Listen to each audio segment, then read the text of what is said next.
Welcome everybody to the Low Kick Street Fighter V tournament. It's the weekly edition, and we are here for some more Street Fighter V action, for some Street Fighter fisticuffs, as we move closer and closer to another East Side CPT tournament, and obviously beyond. We gotta get that practice going. But before we get to the fisticuffs, let's run them introductions. My name is Saint Cola, and I am joined with the Genius Lord, Monty. What's going on, dog? Not much. How you been? Oh, you know me, just being a vulture out here in the skies, looking for the scraps to eat upon, dog. You know I'm scouting.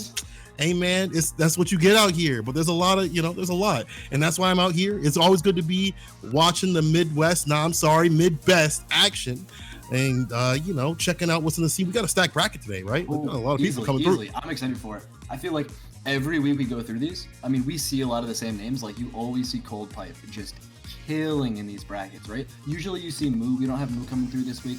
We got like Marcus is in here, random high fives. We got Hoodless in here. We have Seth Series, which is like anime grappler scumbag, right? Number one.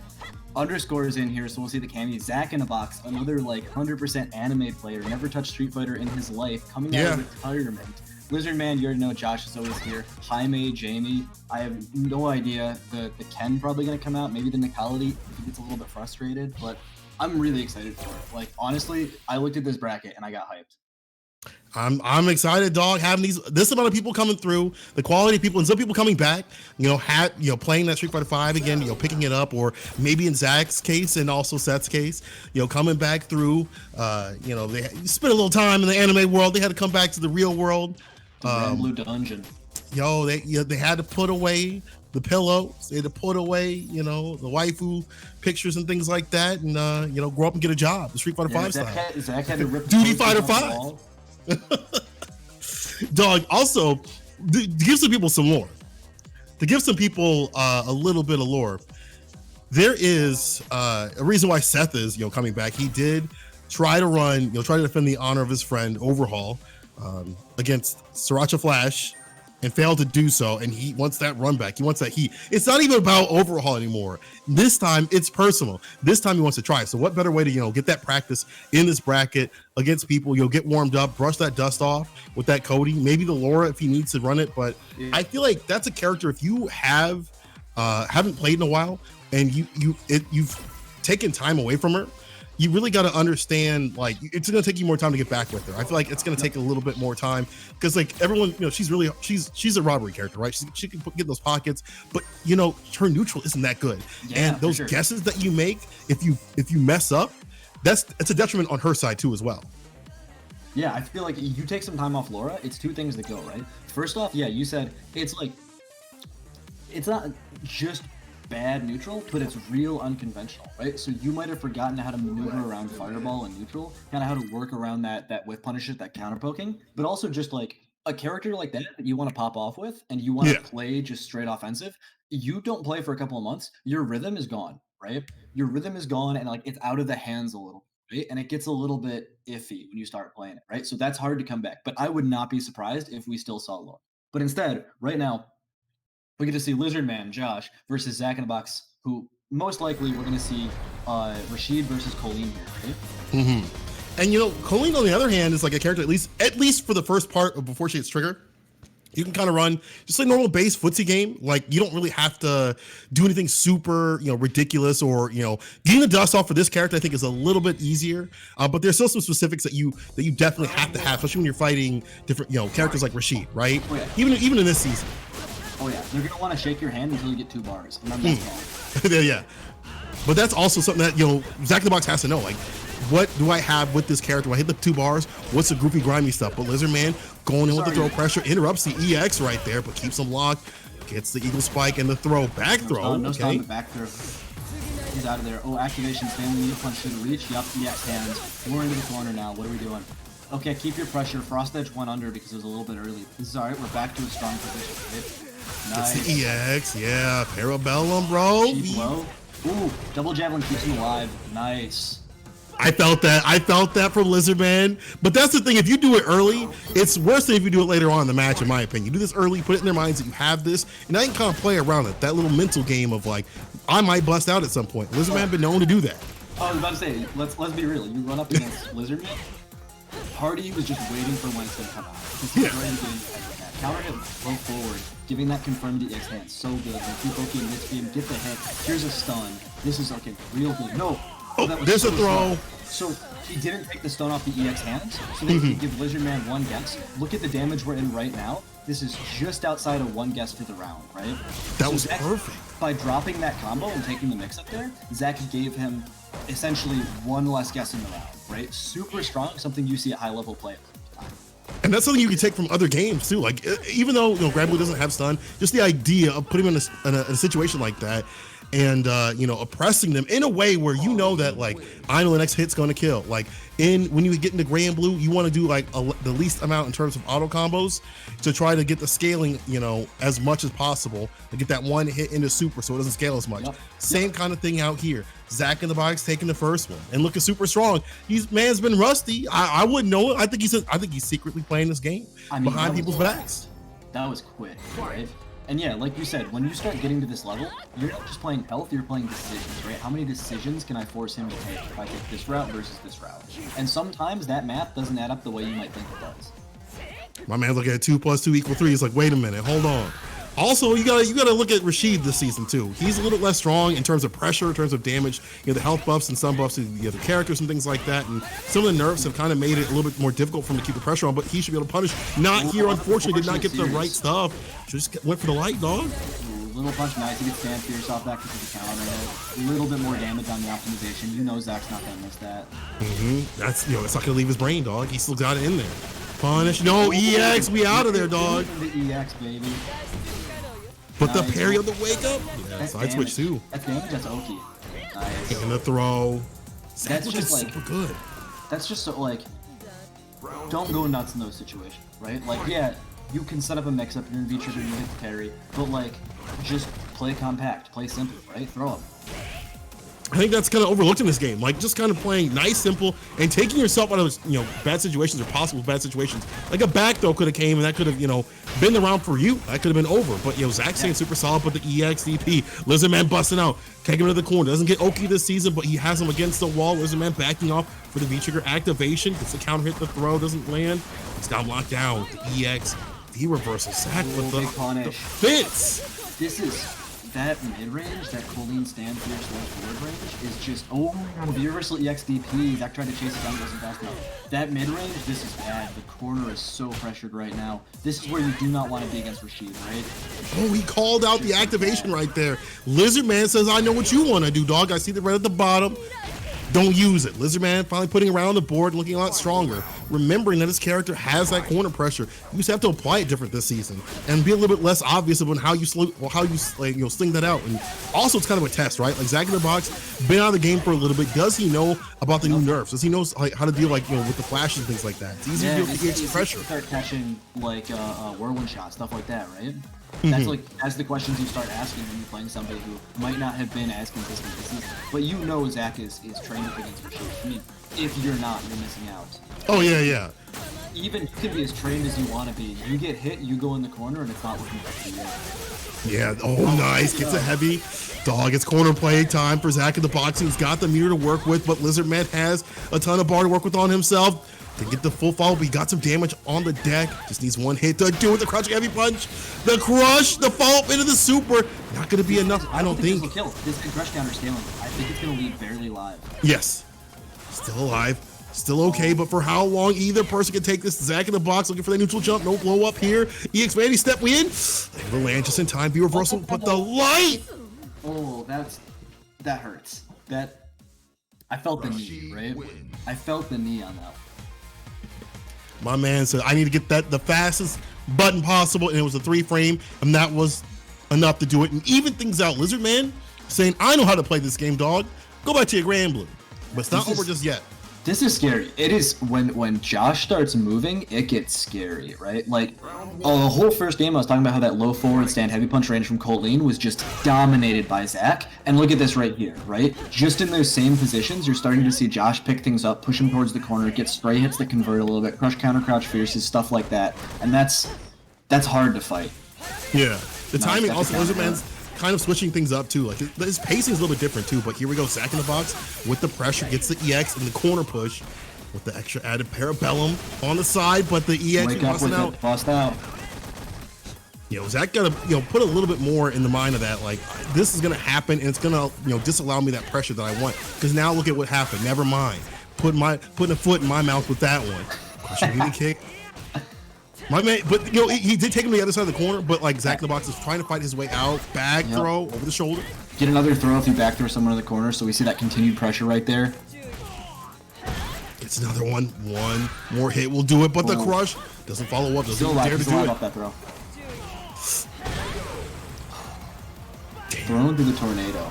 Cost them. That's risky because I feel like a follow-up might have been able to do it. EX, maybe the EX Eagle Spike right after would have maybe caught him on the juggle. If Zach had messed up that throw, possibly. Maybe a heavy fall, maybe. Not 100% sure, but it feels like that was a dangerous situation. Regardless, Zach in the box able to close it out. One away from taking over Lizardman. We saw this before. Nice anti-air, but that was, Colleen still got out of the corner, so in my mind, 100% worth it. Went with the low activate, trying to catch him. Yeah, see, these light mixers, Zach woke up with the X parry right there. You gotta be careful. This is not the pace you want to have when you feel like you're on set point. Still alive, low health. Oh, caught him on the dash in. Too strong, Lizardman. Yeah, final game, final round right here. Dog, we going all the way. Lizardman starting off, he started off kind of shaky. Then you remember, listen, I know how to play this character, and I also just see him like, some of the decisions obviously maybe don't work out in his favor, but he's able to say, I know ways to keep the pressure on, but not risk it too much. And it's Zach in the box with the wrist right here. You see the crush right here. Building up the bar, and that's just helping Lizardman with his pressure. The chase down, nice Zach in the box, back throw. One to the corner here. We're going to hold this pressure. We'll do it again if we need to. Respect the DP backed up a little. This is still a strong situation, right? Nothing lost by backing up just a bit if you got him cornered. Yeah, you don't want to overextend this game. That's something that we've been known to do in the Chicago area. We just go in, we don't need to do that. That touch could have been dead. Oh, they're full meter on deck on both sides. Oh, this is bad. This is big damage. He spends. Nope, keeps the bar. One good hit here. Colleen has 2 bars. That's damage on the table. This is it. God. EX, light hands. Yup. The parabellum to do it. That's a perfect situation, right? When you see somebody have meter like that on deck, and we were talking just a little bit ago about decisions left in the round, right? You get to choose, how do I want to lose this round? Like, what is the way defensively that I am going to be playing into, right? And sometimes that is, I'll get thrown 3 times. That's 3 decisions, right? Other times that's, I risk doing down jab or doing like low forward, trying to stop you walking around. I get clipped by Colleen stand heavy punch. That's 1 decision now, right? And the math does not add up for Lizardman on that side.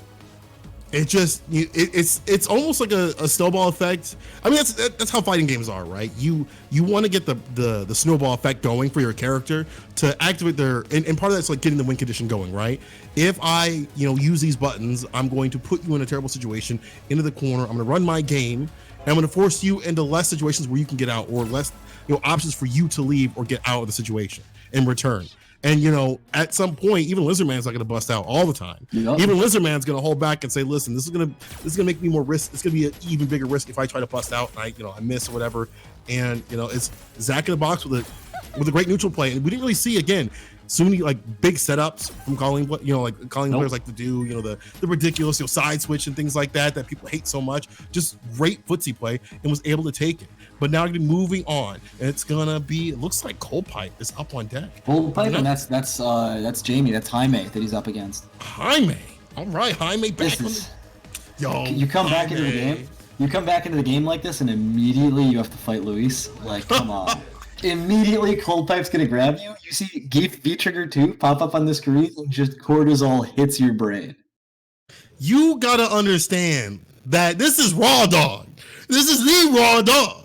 He'll just do it raw. My man don't cook it. He just does it raw. The thing about Cold Pipe is he is a very emotional player. He is the type of player who runs more on his corazon, his heart, than it does his actual the tech. He knows some numbers here and there. He don't care. He's all about putting hands on the man. But Jaime on the other side, even though it's been a while, he still has a pretty damn good Ken. He's a pretty damn good Ken player. And he's one of the types that you can't condition. So it's going to be just 2 people, button heads, not caring about being conditioned at all, and just going in. You can't condition him. That's because Jamie is toxic. You think you're conditioning him, and was just ready. He decided to DP on that wake up 10 minutes ago. Nice crush counter with stand heavy kick, right? Ken's going to be throwing a lot of fireballs in this match. Not something you see a lot, but you got to keep Geef away from you, right? Even arm's length is a little bit scary for him. Ooh, that was slick. Getting out of the corner with the V-skill run. I like that movement. It's from the Tekken days, dog. It's from the Tekken days. You see him just outside the movement or outside the range of the Lariat, right? Like the fireball. Ken's fireball not too good, but meets him in the skies, the air to air, back to this just perfect range where he can just keep out, but jumps in, EXTP. Oh, you getting punished, dog. Make the brain rattle with the headbutt. Right after, gets the crush on the wake up. He's done. That's dead. Oh, I lied. But the back throw will do it. Cold pipe. See, this is how it goes. This fighting cold pipe is like, you play compact, you play simple, you try to keep it clean, but he just keeps going in, and he catches you out once. And you think you're good at rock, paper, scissors, but trust me, you don't even know how to play rock, paper, scissors in comparison. You get smoked. Cold pipe, Cold pipe just built different. And then he also runs V-Trigger 2, he does a ton of damage, and right now, he's got the Oki. It's his turn to play. Flip the coin, didn't do it right, son. Keep this pressure. Caught him out of the skies, dog. Sit back down, we planting trees. And the meaty gets another. And that was brutal. One of the things that Cold Pipe is really good about, because of the fact that he kind of focuses on playing, from an emotional standpoint, from his heart, he knows how to read people, like, quick. My man's, he goes to a library, he's already done with half the shelves when he gets in, first 5 minutes. Everything is, to him, is like a children's book. It's like you got the pictures on the pages. He just skims through it, but he still got the synopsis. It's that quick. Like, I feel like he's a player, you want to try anything you can do to slow down both your decision making and his, because you get caught up in those situations like Jaime out in the corner getting hit with like a down jab, you block it, he walks up a little bit, you instinctively go to the air. Cold Pipe was so ready for that so long ago, and you get smoked, right? If you play him in the moment, you're gonna lose every single time. This man has just too much Zangief heart for you to beat him like that. You just can't play to his pacing. And what makes it worse is that V-Trigger 2, right? The V-Trigger 2 at the bottom that does more damage. You don't only see many Geef players do that because they really rely on, V-Trigger 1, the suck, pulls him forward, pulls him closer. But he says, I'm going to get in no matter what. And that is stubbornness that could actually, play to his detriment sometimes. But if he lands those hits, if he lands the grab, it's over. My man went back to the Cali. Yep, is he going to vomit? Yeah, dog. Party foul time. Really? He's taking vomit instead of he's taking stomp. Right? So stomp, obviously, one of the big ones is geeking forward, medium kick over stomp, which is, it's a little bit annoying, but it's still like, stomp really makes Nikali like a pseudo zoner up until he gets V-Trigger, right? So, I mean, we just saw right there, the vomit might set that up. We'll have to see how Cold Pipe can respond to that, because that's one of those checks. Nikali starts puking, and it's, what are you going to do about it? Yeah. So far, he's 0 for 2. Yeah, and it's been working out. It's building a lot of bar, too. You've already got him in the corner, but the side switch is going to disallow a lot of things here. You got to make some good decisions. Meaty time. No vegan. Holds him down. Another one. It's a counter hit style, dog. Yeah, this is looking like... You still got a guess. You got 2 guesses in the round. There's one. This might be never mind. Never mind. By the time he chipped a little bit down, you got hit with like some jabs and stuff. It was just done. That was Louis down. It happens. You don't make guess. That's what I'm doing. If I'm in Jaime's position right now, I'm just trying to play far ranges. I'm not trying to be committal and neutral. Get clipped by armor and get SPD'd. This is unfortunate. Cold Pipe, and he's the type that he will wait back. Like you only see him get caught by too many EXTPs and things like that, because he's the type to kind of give him a second for the other person to go forward, with their EXTP and go for the punish. And now he's looking great. The dash up gets disallowed with the party foul on the ground. Jaime going in with the pressure, and this is where you have to really use that speed, those dashes. It's not even the dash that gets, it's just the distance on the dash is a little bit different, right? Yeah, if I'm doing exactly what James is doing right now. But no, I'm not jumping on wake if that's scary. I'm backing up. I'm taking no pressure here. I'm taking no pressure. I'm not trying to mix him up. Nah, you're too close, son. You saw the bar at the bottom. You're too close, son. Cold Pipe with the CA to do it. And I'll tell you one thing, just as you said, you got too close, dog. You know what's gonna happen. Yeah. That's where he wants you. You see a Geef player get three sticks a meter, and it's not your pressure anymore, right? It's his pressure. And that's okay. That's all right. You can have that, sir. I never wanted it. Here, I'm +2 on EX stomp. I'm backdashing. I'll see you later. Take that. Right. Use your plus frames to get out of the situation, and just stay away. And also, like, you don't have to overextend, especially when you have the lead or when you're fighting against Keith. You got him in the corner like that. There's no reason to go in. Take the space. We have zoning capabilities and make them come to you. Yeah, like you are tipping the scales so much back in Keith's favor if you start doing his work for him, right? And that's not the kind of like position you want to be putting yourself in. You don't want to be forcing guesses against Keith because he excels in that, and you know Gold Pipe excels in that, like way far and beyond the average Keith player. So why meet him on his ground, right? You're gonna get cooked. It's the raw dog. They don't know. If you don't know about the raw dog, you don't now. And I know that I'm enjoying. Hey, yo, they're about to find out as we go through this bracket. Yo, thank you everybody for tuning in. I see quite a few retweets. I see some new people up in here in the viewership. Much love to y'all. If you haven't, make sure you guys are tweeting it out. We are here for a little kick Street Fighter 5, style. And listen, people, I didn't get what I wanted for Street Fighter 5 in terms of DLC, in terms of Rolento, but I did get Oro. And I can't wait for people to see how gross that character is when things start up next year, when that DLC drops. I don't want to talk about the DLC, all right? I don't want to talk about it. You didn't get Makoto feet, dog. You gotta hold that.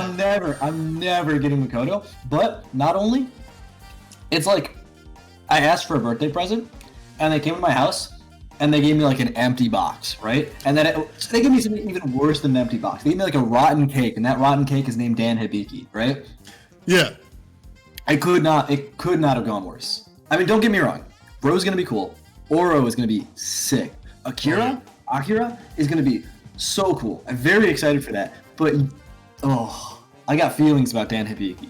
Dan, dog. I feel like Dan's one of those characters where, like, everyone's going to hate them. And they come through and like, one guy or two guys, like, or girls do work with Dan in tournaments, right? And you're like, I kind of miss this idiot. Like, just the sight of him, I kind of missed him. But, like, before that time, it's like, that's a wasted slot. So I get it. I understand that people are a little bit upset that Dan is coming through. But I'm going to tell you right now, if there's a dude out there that's like, I've been waiting for Dan, like he's just sitting in his house, eating a can of beans over the sink. And it's just that dude that, he's always using coupons and stuff like that. He always, practicing the rolls and stuff out in the middle of the street. Oh, yeah. He's been waiting for this day. He's going to get it. He's going to get Dan. He's going to start piecing people up. This was what was going to lead him into victory, make them top eights, maybe win a CPT. Who knows? And who knows how Dan's going to be in his game. Like with his kicks, like how he was in Street Fighter 4, and especially in Omega, he might actually be, I don't want to say good, but decent, like workable. He's going to be annoying for sure. I mean, definitely. Dudes who act funny on Twitter and got holes in the drywall are going crazy right now for Dan. Crushing the monster drinks.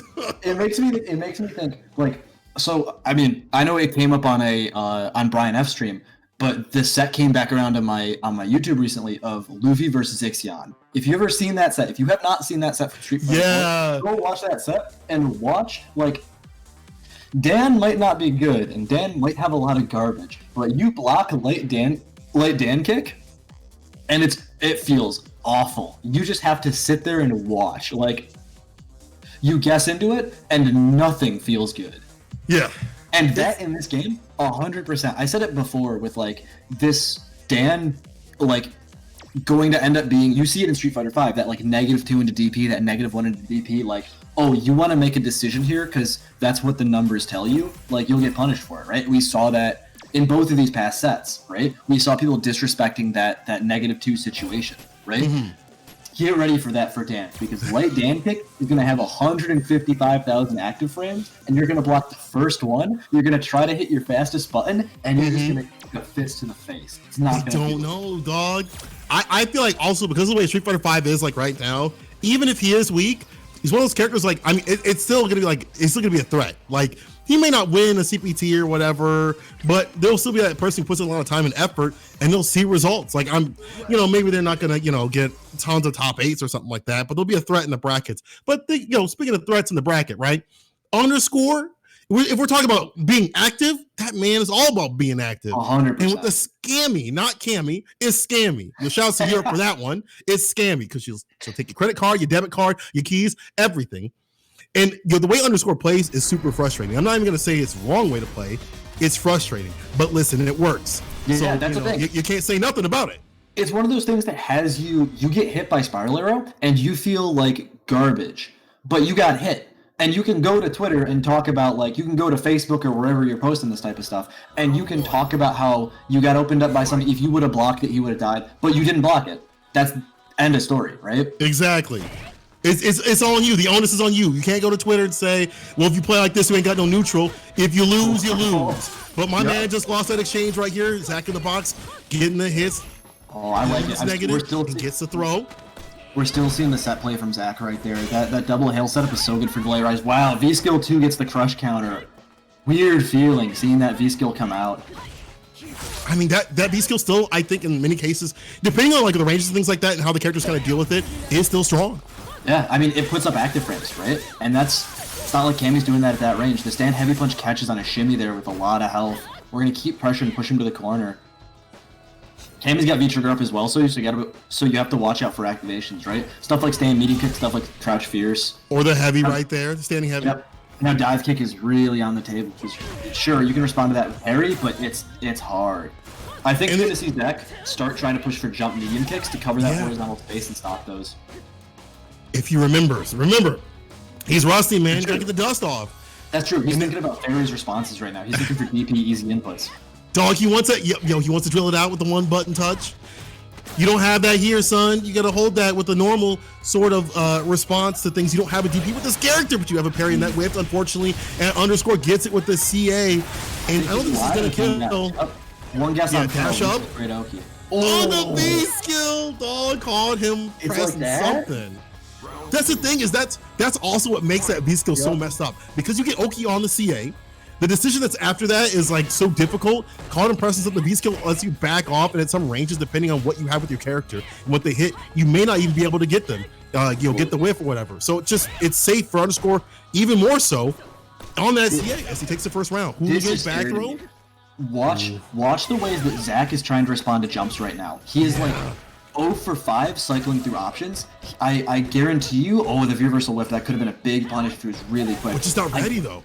Oh, big punish on this too. Nope.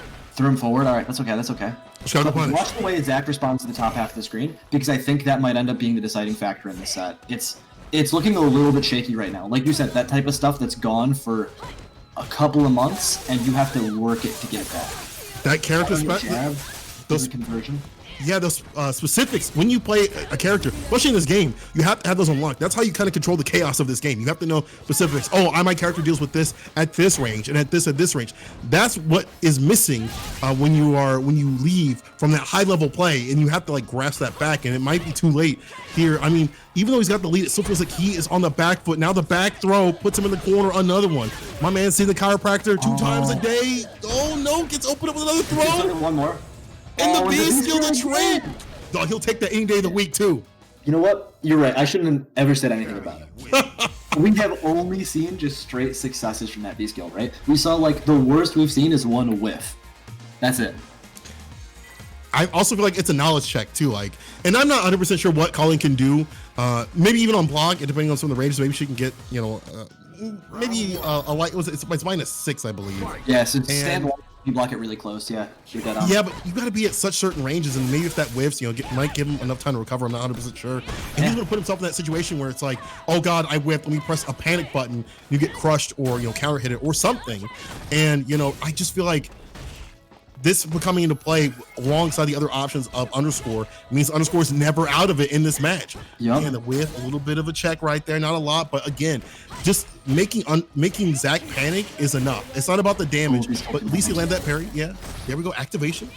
This is like, I said it, the pace that we're going to right here, I think really has Zach caught off guard. So far, he has fought 2 people that like to play fast. They like to play fast, and they like to catch you sleeping. And that is, you get right back in the game, that's horrifying. It is. Like, they're on 10, dog. You said, like, let's take it nice and easy. It's a school zone. My man's going 60 out here. Gets the EX Zach, trying to even things out, and there we go. The arm bar to do it. That's going to help out quite a bit. He's able to kind of slow down Underscore, but it's still feeling kind of shaky, though. It's got to be righted right now, because I feel like Underscore is still doing some checks before he goes into, like, full gear. We've seen Underscore go a lot more wild, not mild. Yo, the hooligan, empty hooligan. See, this is what I'm talking about. Things like that, he'll start putting in his game plan as he goes along. He's comfortable with it. So if you take a round, it doesn't matter. But he whiffs, it doesn't matter because he still gets confirmed to the DP into the super. He got jump medium kick, probably because he did the dive kick just too early. Zach whiffed the high parry, and he just ate it for that. Blocking out, activation now. Whiffs the throw. We both whiffing throws. Never mind, we suppressing. Oh, the dash up, big tag. How unafraid underscore is to still move forward with that Colleen V trigger up, right? Colleen V trigger is terrifying. That stand heavy punch is a gun, and you still want to take space. That's scary. That just shows how like confident you are on the ground game, especially with this character. Like Cammy's really good about that. Even though that blast button of the heavy punch comes through and gets you with a crush, it don't matter because you can cycle through the options and it's cycling through right here. Right there, right where you mentioned, stand medium punch, a 6-frame button, right? Punishes the V skill because he blocked it just close enough. But still, like, it's not like Zach is in a better position now. He's back into the corner. And now you see underscore saying, I wish you would. I wish you press a button. Ross up hits, not a lot. Gets the EX though. He can kill. Right? Oh, pixel. Oh no! You kidding me with the XDP? Zach was not a didn't have the no-dos. That wouldn't happen. Underscore took it. That wouldn't happen in Granblue. Forward moving. Bro, yeah. Bro, if I had that one button, dog, it'll be fine. That's rough. I mean, that is like, that hurts, right? If you're playing and that happens to you in a set, hit just after the active frames the parry there. Not afraid. Go for another parry immediately. One of the best OP situations right here. Yeah, at least put it in their minds, right? At least put it in their minds that you have this option, and especially when you have that health to play with. Not super bad right now. And underscore does have 1 bar and feature. Now that he's popped, it's not super scary though. But let's see what he does with it. Ooh, let's go. Big reaction for big damage off the EX parry, right? Man, this is big chilling too. He saw it coming. I respect the hell out of like that first game. We saw a lot of whiff parries just because Zach's timing was a little bit off or his guesses were a little bit off. But that last round, parry decided it, right? 2 EX parries that hit is like, that's half a Cammy's health. Like legitimately, that's almost half a Cammy's health. Like that is, you put something like that on the table, like he's still unafraid, right? And it seems like the further and further out he gets, the little bit more warm he gets with it, the better these parries keep getting. It's all got to add up, though. We have the final game right here between the two. Zach gets a parry right here, the V-skill version. Meeting kick.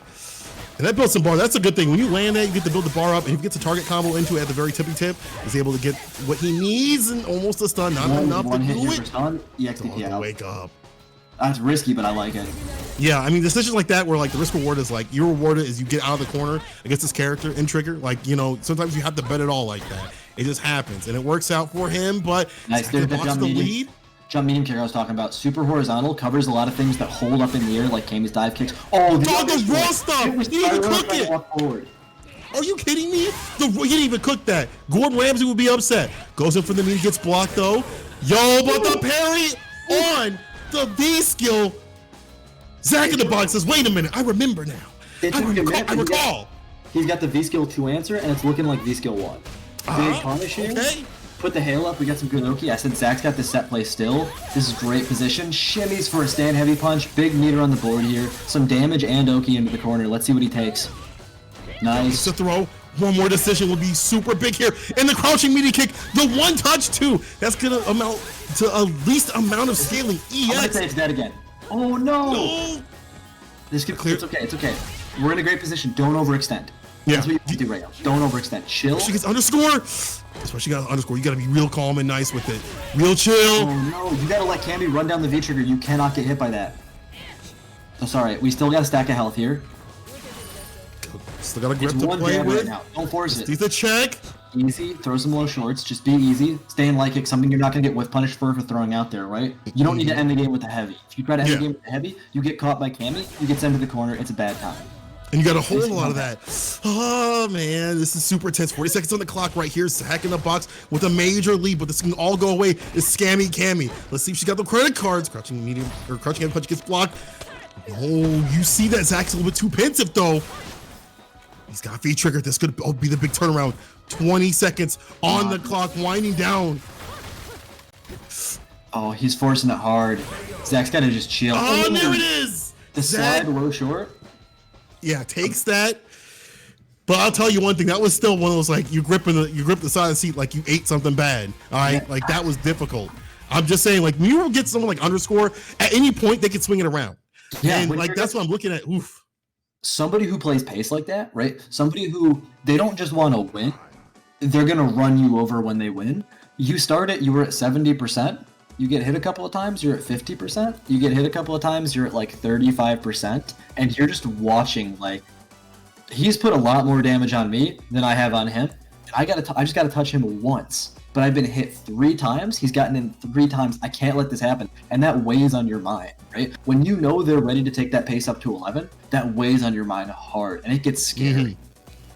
That at the same time, though, you look at how maybe like, Underscore plays, and that risky style doesn't always, work out a little bit too much. And, he had some good moments, but it's just when someone has a lead like that and you want to be risky and you want to play, the wild, not mild style, that can work out. But if someone is able to play that lane play and really keep you out and keep that locked down and keep the health lead, even if you make them afraid and keep the pressure on, it could be something where, like, you might put yourself in bad situations where you have to work up to this point. And Cammy's really good about that, right? She's really good about, putting you in a terrible situation, the back throws and things like that, the corner pressure, especially when you don't have a DP or a reversal.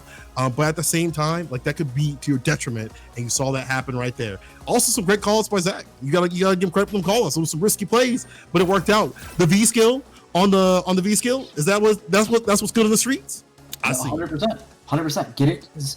The success rate of V-Skill as that set went on from Zach spiked so hard, right? It just rose and it rose and it rose, and it became a deciding factor, right? I feel like that was a big thing, his responses to V-Skill developing, and then the throw game in that matchup, right? And that's always the story with Cammy, but there's 2 parts here. The one part is Zach stopped getting clipped by stuff like the super and the dash up V-Skill, right? Zach decided to start moving for things like backdash, right? Let me build a little bit of space. Maybe I get clipped here. But if I get clipped by something, probably it's a lot weaker, right? And the other side of it being offensively on the throw game, he caught Underscore reaching with grab so many times. And if you get, like, Colleen makes that hurt. If there's a barometer on the screen, Colleen is going to hit you for 300 damage. You're not going to like it, and you're going to go real close to the corner. That's the power of this character, but we're speaking about power. I gotta say, you guys out there being super powerful. I see that match Reno at $138, dog. Y'all up with it, and I appreciate it. And we are gonna give you a treat. Tell me for your love, dog. Look at who's up on the screen here. Tell me why. All right, 2 things. Tell me why I see Sagat on the screen. I mean, Don't get me wrong. I know why I see Sagat on the screen because I know he'll pick Sagat. But, like, you're in bracket. But tell me why I see online CPT champ on the screen. Tell me why I don't see random high fives, but I see CFN online CPT champ with Sagat's face next to it. Imagine. You better win a CPT, dog. Random, that better be that better be the drive, like, because people see this. This comes out, and people see this on the Twitters. They're gonna hit you. They're gonna subtweet you. They're gonna hit you up, dog. Oh, you ain't won a CPT, dog. Well, I can't believe he's got this name. But listen, random high fives. On a good day, I think he can make a top 16. Oh, he's super good. 100%. Like 100%. It's crazy too. I feel like he is, as far as Geef players, and I say Geef, but you don't see Geef on the screen. I feel like he is one of those people I look to for knowledge of the character, and then I can hit him up with a question, even about some weird OS way out there type stuff that only a handful of Geef players know. I'll probably get a good answer, right? Yeah. Stu, let's talk about Vita and Rada. Stu, picking like the Joker colors here on. Absolutely disgusting, dog. My man said, "You'll get what you deserve. You'll get what you deserve." Let's see though if my man deserves to move on over random high fives. This is winner's quarter, so Vita out here, Stu been making the run. Let's see if he can go further, but this is a hard matchup. I think even in the season with the sway, you gotta really be careful about the timing of the fireballs, because the high shot comes out and really can stuff a lot of that and like the timing. But he's got him locked down the corner, hits him with the EX. I don't know why he tried to press out, but he gets locked in here. Another throw. Bless him against the dome with the pipe. Oh, that's a punish. Blocked. You're going out of the corner now. And with that V-trigger, definitely gonna help. He's going for the Oki. Doesn't get the counter hit that he wanted. And Stu takes that round. Disrespected Jad then. So, I mean, this is... I know you're happy because you see Sagat on the screen, but we also just saw Sagat lose a round, so I know you're not happy about that one. This is why, man, I ain't got the time for the stress, man. This is a character you pick up and, you play casual play a few times, say, man, this sucks, and you move on. But random high fives, you suck it out with the character, unlike me, unlike a lot of people, and he's been finding some success. It just takes him a little bit to get warmed up, especially those anti-airs, because he plays multiple characters. And I think when you play multiple characters, you really got to get in the mode of playing Sagat. Like, I got to play perfect. I don't have the robbery factor of a lot of other characters, so I got to get that lead going, and he's getting the lead right here. That's a stressful old man character too. Like you play a round against a Rashid or a Cammy, and you come out of it and you've aged 20 years, and it looks like you got bad news on your mortgage. Like, that is a scary character to play. But you got the call. Oh, okay, counter hit, flips out though, but the medium kick to do it. Random high fives really solidifying that lead, getting the neutral going, and able to go in the next round with all this bar is going to be a huge detriment, because you can use one of these bars to get the knockdown and continue the pressure, and then still have enough for C8 at the end. See right there, gets the knockdown, the dash up, and you can play that long range game too. I'd like to see random high fives throw a few more fireballs if you can get the spacing. Universal allow him to do that, because there we go. Because now he can stock up with a V skill, and he's got to put the onus on Stu to come to him. Yep. And Sway it might beat Fireball, but it's not the easiest thing to do, right? So like you still gotta test him on that type of thing. And I think if he keeps testing and switching up those Fireball reactions, I think it's gonna be a big success for him anyway. But he's in a bad position here. It's final round of the first game, and Stu has as much health as you could have, right? Like this is what we're talking about, play compact. Just simplify it up. Oh, walk the dash up throw. My man's going up. He's a little bit more. The enhanced throw still isn't. Oh, hit by the fireball. Oh, this is unfortunate. Use the knockdown. First target, Tiger Cannon. Just needs to finish up with the crush. The pipe. Yo, let's Stu take it over random high fives.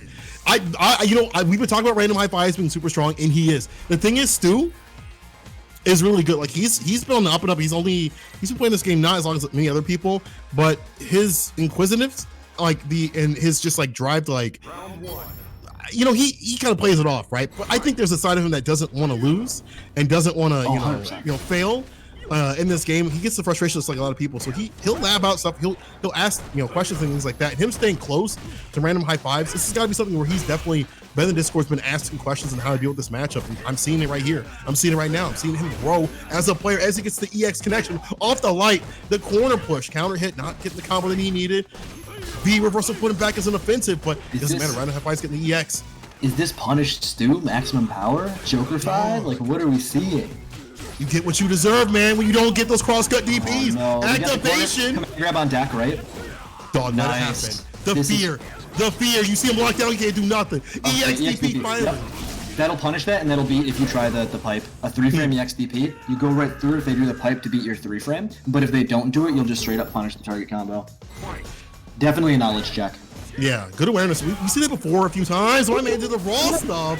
Caught him in the chin. I gotta imagine that was probably an error with like a fireball, but listen, that was sick. This is so sick. This is so sick right now. We're back into the corner here. This is the same situation we saw last round. Yeah, and you're forced to spin the V bar. You don't really get the trigger because you're the one being pressed. Gets a jump in on the light though. Sway time activation. Oh, it doesn't get the home run, but still keeps him in the corner. And the health is not looking good, right? Like a throw might leave Sagat alive a little bit right now, but you don't want to be. Yeah, you only can be close to that area. A check will do it right there. And, he's got a lot of bar to work with no anti-airs. See, this is what I'm talking about. Random not getting the DPs going early enough to flip out from Stu, just back dashing away. And that was a good decision because it leads to match point for Stu. Random's got to do something to stay in, dog. Are we seeing this? God. Are we witnessing this? I can't wait. Yo, Random better get the try hard mode real quick because I ain't gonna let him quit. If this happens, I'm definitely putting this on the Twitter. Stu going in. If you reverse that fireball, get a little bit too panicky. This is where you gotta solidify your game plan right here. You know that you're on match point. You gotta put it together. The reversal, great life building up. This is the difficulty on the other hand. Like if the Sagat's really good about locking you down. You got to work your way over to him. Temple Doom style stuff. You got to get held down. No DP, didn't have the time. That's the charge zonk. Regular throw. This is scary. This is so scary to see Cody in this situation. He's still got V-Trigger on deck too. He's alive. But he's far. Fireballs are scary here. You get close. Oh no, he thought he had it. Is this it? It is. Stu moves on over random high fives. Sends him to losers to the dungeon. Stu done did it. Give him his cash. Oh my god. Random better That have is my so money. sick. Stu made it happen? Fidel Cashflow made it happen? I'm in awe right now. That is ridiculous. I mean, and we saw that. we 100% saw. We 100% saw in Chicago. It specifically Stu and Seth talking about how before we had access to the Sway, about how Sagat and fireballs like that are terrifying for that character, right? Terrifying for him. The Sway came in. I don't know about you, but I saw that Sway into sweep do a lot of work that set, and I mean like a lot of work. And a little versus Sagat on the way of getting in goes miles, right? You knock him down, you keep a little bit of Oki, you put him a little bit towards the corner, and Sagat is stressed. Dog, I'm so happy right now, and that's also the thing, right? I feel like there's some things that was lacking from Random High Five side. Admittedly, the anti-airs weren't on point to stop Stu from coming in. Didn't really see any cross cuts, and that of course leads to better situations for Stu. He saves the bar, gets a corner push off the zone, kept it nice, simple, and easy, and he took it, dog. Yo, if you're random, we talked you up, dog. We were sitting here talking all this good stuff, but ain't nothing good about that. You had to say the top 16 thing on stream. You had to say that live. I didn't say it. You know, all I said was he was. Oh, I guess I did say he could get a top 16, but maybe rough. It's Stu that could. But but that shows the level of play that we got out here in the Midwest. Everyone's trying to get better. I know Stu. Here's the thing about Stu. He's gonna sit here and tell you that he don't practice his game or do this and that. But I know that man's in the lab grinding. I know that man has definitely been. He's in the Cody Discord asking questions. He's got a little notepad out. My man's studying. He said he almost didn't want to play today because he jumped on ranked and played like 2 games, and you know how it is on ranked. Like, you don't have a good time. And he was like, man, do I really want to go and play Street Fighter? He walks on Street Fighter and he 2-0s Random High Fives. Cody's got no big deal. But that's also the thing is like that's also what you gotta think about. Like, rank doesn't really, to me, I mean, there are aspects of rank that definitely do determine how good you are as a player, but there's also things where it makes you feel like you're not a good player, and if you don't have the local backing of, you know, going to your locals and saying, well, I can do this. Like, there was for like a long time where I was like, man, I'm not gonna be able to get out of platinum, man. And I was like, wait a minute. What if I go to my locals and just, you know, practice and you know, people are like, hey, what St. Cola, stick with one character. And I was like, all right, I'll try this, sticking with one character. Got the diamond in a week, and I was like, who would have thought? That's the thing. There's a lot of guys out there with a whole hell of a lot of points and not a lot of bracket wins. And you don't want to be that guy, right? Like, you don't want to feel like you're in that position, right? You don't want to show up to your local, to a regional, to a major, feel like you're hot shit, right? And then walk into bracket and get smoked by like Shinakuma 420, right? Get demon flipped on and just done. This is another, like, this is like a classic match, I feel like Zach versus Coldplay. Yeah. This is one of those matches for Colleen, right? You have all the tools to keep beef at arm's length, but Coldpipe is so not afraid. I was about to say, you're going to see that kick parry come out, and when Zach starts throwing stand heavy punches, you're going to start seeing flex come out. Those two things. Yeah, cycling the options right there, just as you said right there, the flex coming out. Zach, though, getting the V skill, and just playing outside that range. Just really careful. But Coldpipe just checking. Here's the EX, though. Lands with the Parabellum. It's a follow to push to the corner with the extra. On the side to go. Yeah, activation with that little bit. If I'm Zach, I'm in that same position. If Coldpipe has a bar meter, because he has that wake up EX SPD that'll be the throw, I'm not even messing with it. This should be around here. Double javelin just to be sure. Yup. I'm not even giving Coldpipe the chance to guess on wake up. I'm gonna keep it real simple. And if it doesn't go well, I'm gonna back up again. And we're gonna play this. And that's the thing, I feel like there's certain characters where you almost want to go in even more and make sure that they're dead. You finish them off when you have the opportunities, right? Obviously not overextending, but you know, Geef is one of those you see with a lot of characters, especially like, you know, Akuma and things like that. They're like, I need to kill this character right now. I will spin the bar as soon as possible to get the lead so I can play at my pacing, at my ranges, and Coldpipe doesn't have the suck. So you know he has to work around that. That's the other thing, like, that's what makes it the matchup so dynamic, and here we go. Dash up SPD, catches a gap, we're guessing now. Guess right, nice back jump, we're out of there. I like how he just doesn't go in. He's just like, listen, I'm not going to take anything, but you want to take a huge amount of damage. Don't let it be like that. Oh, okay. Zach can get up and back up, though. Okay. Good interruption right there. Any lesser man would have got caught. Easily. I was caught. Yeah, I was. I didn't press in time, dog. My low health ass character, I definitely not press. But here's the back throw. We're looping it. Okay, I like that a lot. I like that choice. Okay, just catch him outside the skies. And Zach just saying, listen, he has to come to me, even though the seconds are, the life is not on his side. The round is, and also Zach does have, more of the positioning of the screen, right? He's got the ice sickness coming down. So this is not a bad position. More. Yeah. This is not a bad position for Zach. With that barometer, it means that any hit the Colleen gets, so back heavy kick is just gonna either crush or just hit regularly, and you'll have to get more than one of those. But like stand heavy punch right there into EX hands, and you take the round. Anything to a barometer, and you take the round. I think that Zach in the box has been playing this game. He'll go out with his brother and you watch all the anime shows and things like that, the Boku no whatevers and the bleaches and all that stuff. I don't know what any of that is, but what I do know is that he puts, at nighttime comes, he hangs out with the normies, the Street Fighter crowd. He puts away, he hides the pillows in the closet, and he goes to work at Street Fighter, dog. I don't know, man. This rust looking like it's not rusting more. Like my man's been in the lab a little bit. He woke up. He 100%. He's awake right now. But I don't want to hear about any anime shows, any cartoons. I don't want to hear it right now. Nothing about any Japanese media. We don't need that. We don't need that up in here. We got a good Russian hero on screen, and he's getting thrown in the corner. He's getting pieced up, yo. Cold pipe, and I love how Zach is like, that stun was high, but I'm not gonna go until I need to. And right now is the perfect opportunity, blowing up the flex. The anti-air backs away from the EX, doesn't overextend, activates, and now it's my time to play. Oh, the extended range on those normals, as you said before. Fashion. And your cold pipe, man, you got them slow ass normals. It's hard to check. I'm about to check my man out to losers. If he doesn't wake up, cold pipe, gotta do something soon. That slide into low is so fast. It's so fast, it's so tough to deal with. Barometer on screen, Colleen can convert easy. Nice. Woke up with mid parry, right? So calls it out as not being true meaty. And not being a throw, more importantly. That's correct, Crush. Have a double dash yet. Little Mario card out here, dog. And another one on your wake up. Go back to sleep. It's bedtime. Anti-air the headbutt to do it. Cold pipe. He hit the no-dos, he hit the alarm, and we're ready to go to another round. Evening things out. He's attempting to. He's almost there. I just felt Zach's heart shatter when he got double dashed out. That is almost a full second worth of Zangief dashing just to get in your ass. That hurts to get hit by. That is a bad feeling.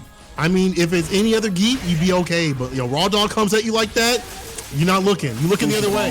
He's got Cold Pipe has the full 3 bars a meter right now. Exactly. Zach backdash, just pressure there, right? You do not mess with it. Do not test his reach. Don't do it. Especially with that. I was going to say the base skill, you cannot be pressing those buttons. And now he's got trigger down at the bottom too. Activation on Zach's side. You see him looking. I see him building bar up too, so he can play around with it a little bit more. And also we get into a situation where that CA doesn't do a lot of damage, but if you chip away and you land those hits, it's over. But it might be like right here. Him.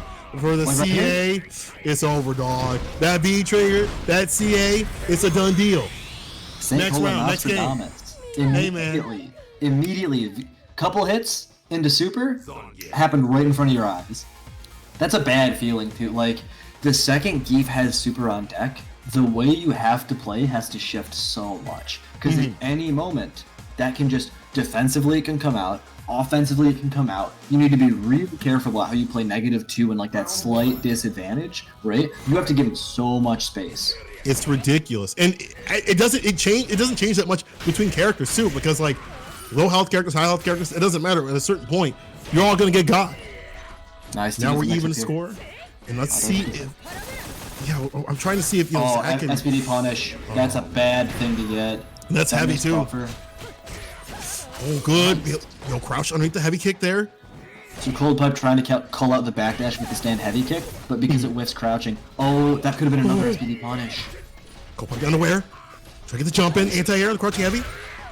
Crush, though. Doesn't get the pickup. He probably tried to jump up with it. Unfortunately, didn't get the jump. Didn't have the shoes to do it. The crush. Here we go. And Zach commanding that space with the heavy punch and just working around that. Now getting the throw, and now he's got the dash and pressure too. But you got to be careful. We saw this before. Cold Pipe swings things back around. It's a Raw Dog for a reason. The knee catches the head. What a great interruption too. Using that for the movement too, but unfortunate. Yeah, he whipped that EX SPD dog. Zach, I feel like a big deciding thing right now in the amount of pressure Zach's taking. His anti-airs are exactly where they need to be. You cannot let Geef jump on you. That's universal, but you cannot let Geef jump on you. You can't, dog. Can't let it happen. I mean, the damage that comes from this character, from any character when they jump on you, is massive. But it puts them in a position where they get close, and being able to call that running bear grab was great from Zach in the box. Able to switch position too, and back to mid screen and more screen to play with. That might drop. That's real no! He wasn't real close bad. enough, dog. Yo, you hate to see that. The wake up parry though. Yo, using his heart. Pressure. Nice. I play with my heart too. Oh, the scaling though. Look at how little damage this is gonna deal. Yeah, but at least you get the corner push. Mix him in the corner. Oh, dog, you blocked everything. But the thing is, cold pipe, jumping in, activation.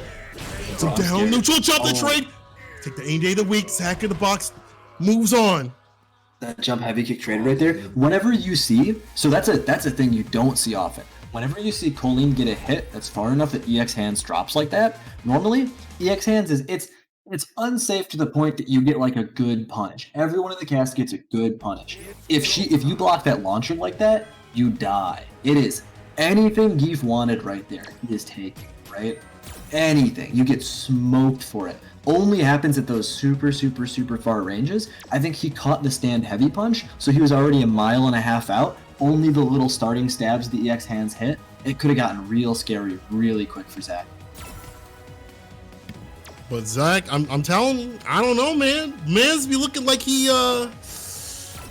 been playing this game a little bit, you know? Maybe he's just a great player. Are we gonna see a Cody mirror on screen? Oh God! If people remember, I know local people probably recall some of this.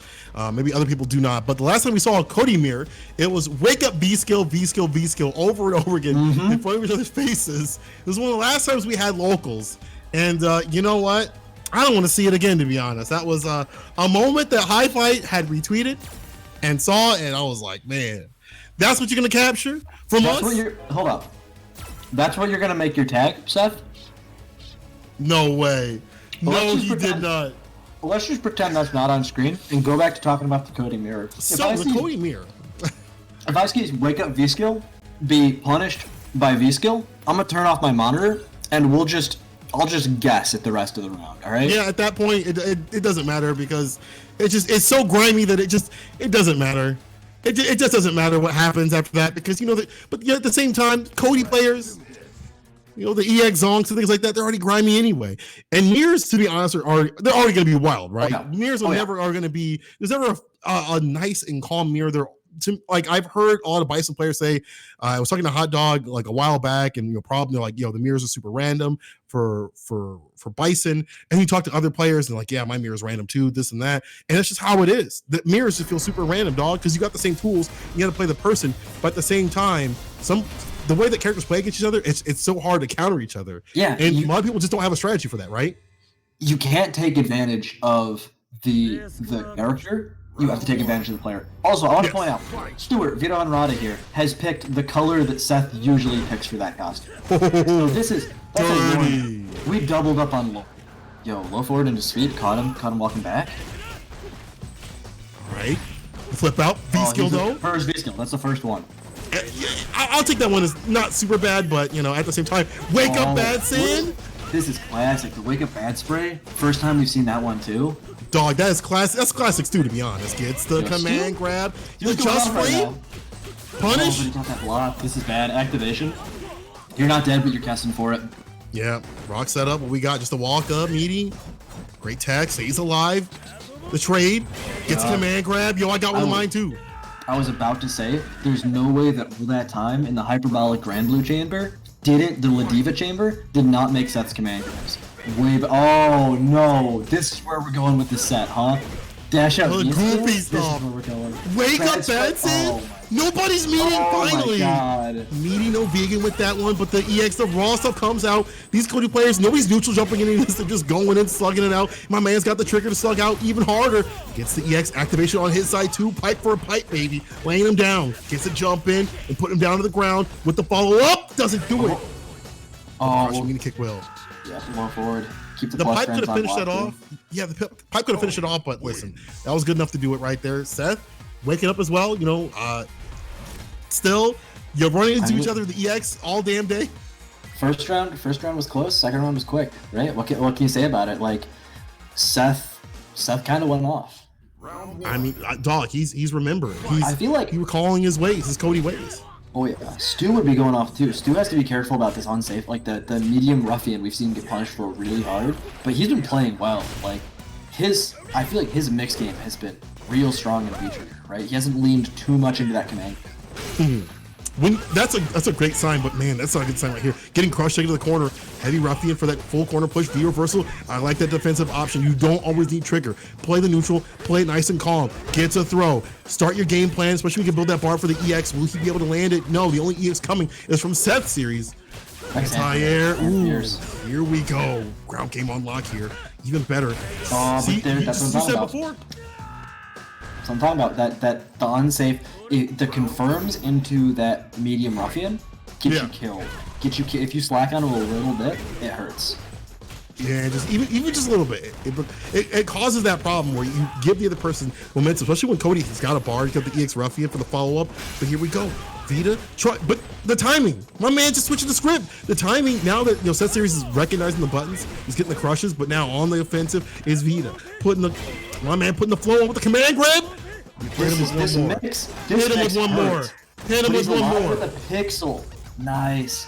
No short stand medium kick gonna do it. Catch him trying to press out at that far range. I thought it was gonna be goofy, but this is kind of a good set right now. Yeah, I got to give him credit. It's because Stu has become a better player, and I just like the timing also from Seth in general of like recognizing when Stu wants to press. But then again, I feel like Stu has a little bit more of a hold on his V-trigger usage. Empty low. Who taught you those? Who taught you those, dog? Yo, Stu been grinding, dog. Stu been grinding, dog. Stu been sitting in the lab, dog.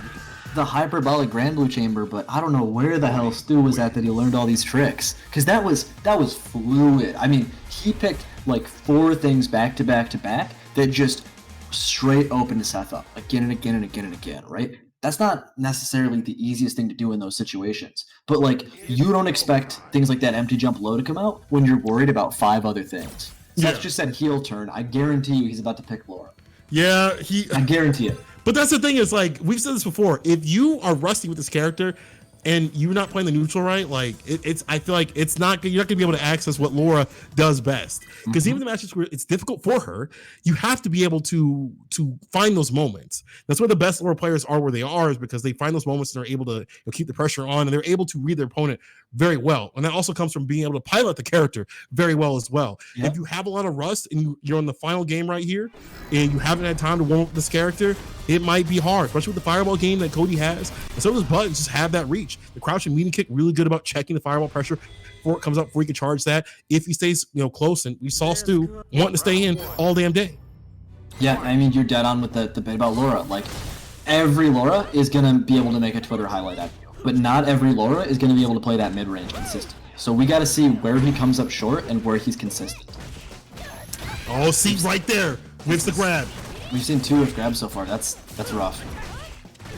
And I'm seeing Stu he knows what the deal against the EX bolt right there, going for the V reversal. Punish. Yeah, and now he gets a punch back though. I like that. Go for the positioning. You maybe didn't get the best, but listen, you got a lot in terms, and now you're getting a lot here. Gets the EX. Activation V reversal, but gets thrown. Him out of it because you got the reaction, right? When it freezes and you do somebody V reversaling like that, easy reaction. Still bleeding right now, but he is still in this. That great life is big right here, but the crouch and medium kick. Trip guarded him a little bit there, right? He came down with a button, so when he touched the ground, he was on a bit of recovery. Could have punished that, could have just hit him trying to walk afterwards.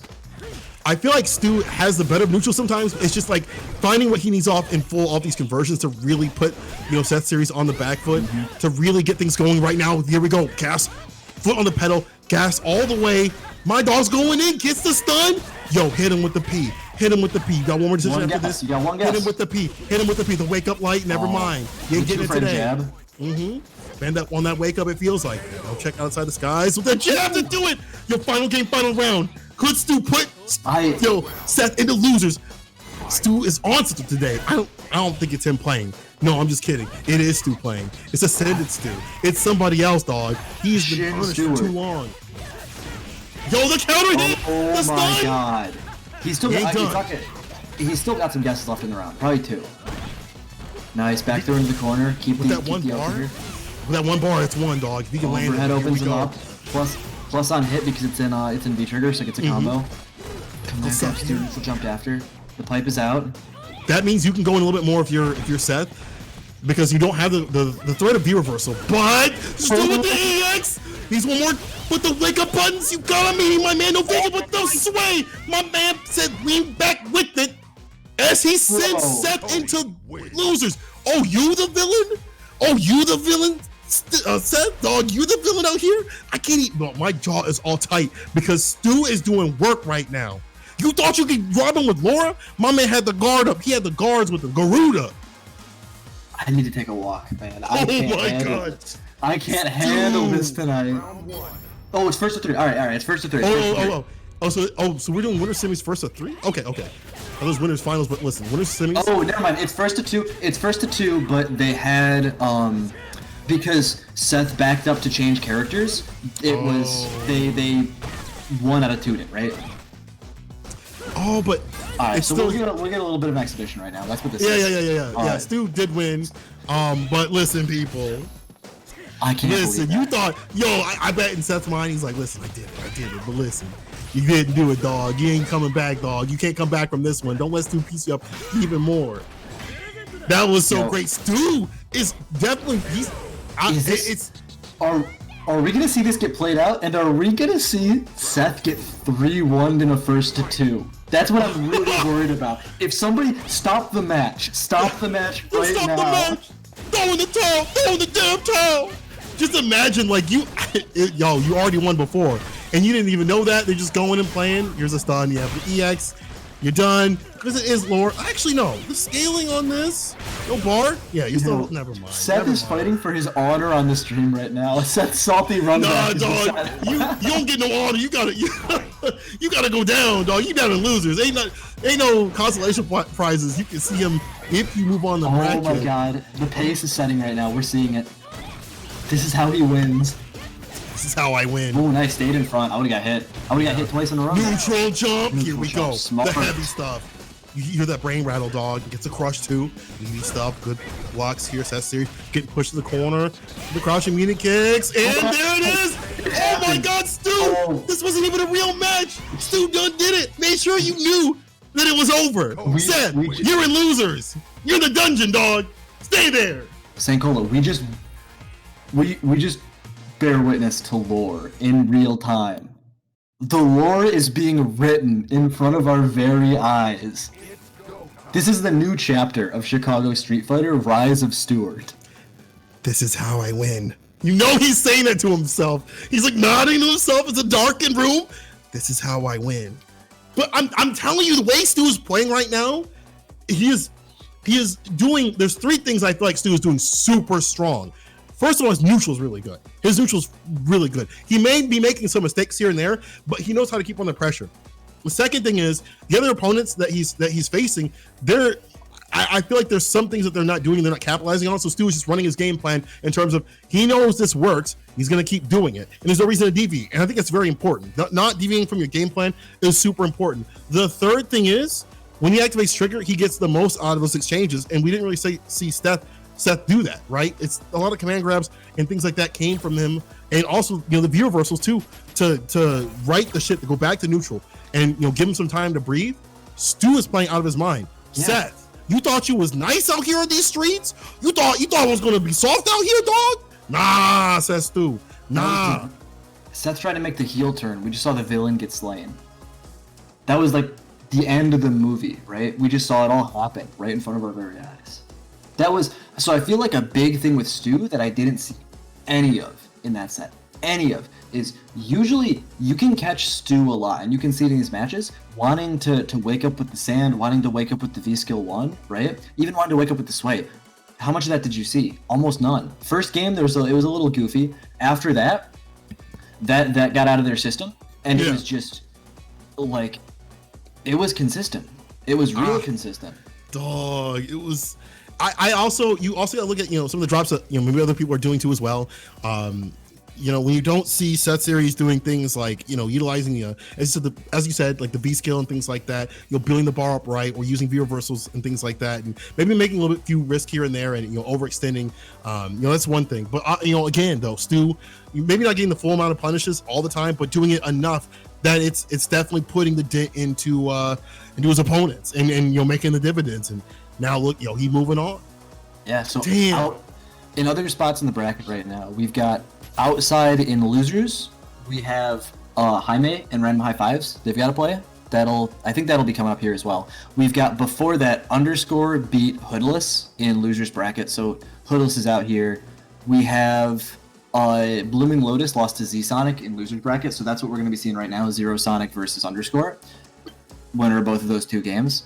And other than that, I mean, Jaime Random High Fives should be fun, but Jamie was not having a good time when he was up on stream versus Cold Pipe earlier. Yeah. And you're going to go up against another Geef player? I mean, Random High Fives can play Honda, he can play Sagat. Pretty good chance we don't see Geef. But, like, it's scary, right? It's really scary. Either way you cut it. But we're gonna see right here, like, Underscore. Yep. He's hungry too. Like, you lost to somebody who's been out of the game for a little bit. That's kind of a statement. And as Underscore, you gotta be like, listen, the knowledge checks and things like that are great, but you gotta mount that offense a little bit earlier. They're not fighting back in some ways and things like that, but you gotta maybe take up to another level because they as players are super strong. But Zero Sonic, not someone we see a lot of. Maybe not a person that we really catch, too many games of. I'm personally not familiar with them, so I'm excited to see them work. They're in loser side, so someone's gonna be. Hey man, I usually in ranked by the people who maybe go to topic a little bit too much. Those people, but there's some Nash players that genuinely like the player or like the character, and they just suits their style. Even though he's been nerfed quite a bit and doesn't really play the same kind of game as Street Fighter 5 as other characters do. Because once you get on him, he's got to hold a lot. His pressure isn't really as strong. Back throw to the corner, Underscore going in right now, and this is looking long if you're Zero Sonic. On him, but the dive kick hit in that weird range where you don't know if you're going to be left or right, so the stand heavy kick still whiffed. Man, the pressure is relentless right now. This is scary. Yo, EX Scythe, okay, busted out of there. Get the V skill 2 activated, right? So the scythes are buffed up. That puts some damage. Shimmied up. That V skill 2 from Nash, I feel like Nash's V system is so silent and unexplored because you never see Nash. That V skill 2 puts damage in his conversions. His B&Ds hurt when he's got it active. Yeah, and gotta get to that point, right? And being a 3-bar is very difficult, and building up bars as character is actually very hard. The crush counter system for him is not that good, and then you also got to think about his V skill, especially in this match where you're not gonna be able to land it a lot. Underscore is all on top of him. You can't just be like doing the anime raw on the neutral, because Underscore can spiral arrow that. Yeah, you can't do that. Can't be doing that, man. Underscore, he's got the X-Men, he's got the American comics on the deck. Dive kicks coming through, lands it, and this should be enough for the CA. Yes, sir. That was brutal. That was back to back, right? You get open. So the way stuff like that always happens, right? You get opened up once doing something like throat tucking, and especially with somebody like Underscore, who was talking about like he'll take the pace to 11. You get opened up once, and your brain slacks behind and gets stuck in that situation, and suddenly he opens you up a second time because while your brain was thinking about what just happened, your hands were busy throw tech, and your hands throw tech, you get cooked, right? It's exactly what we saw right there.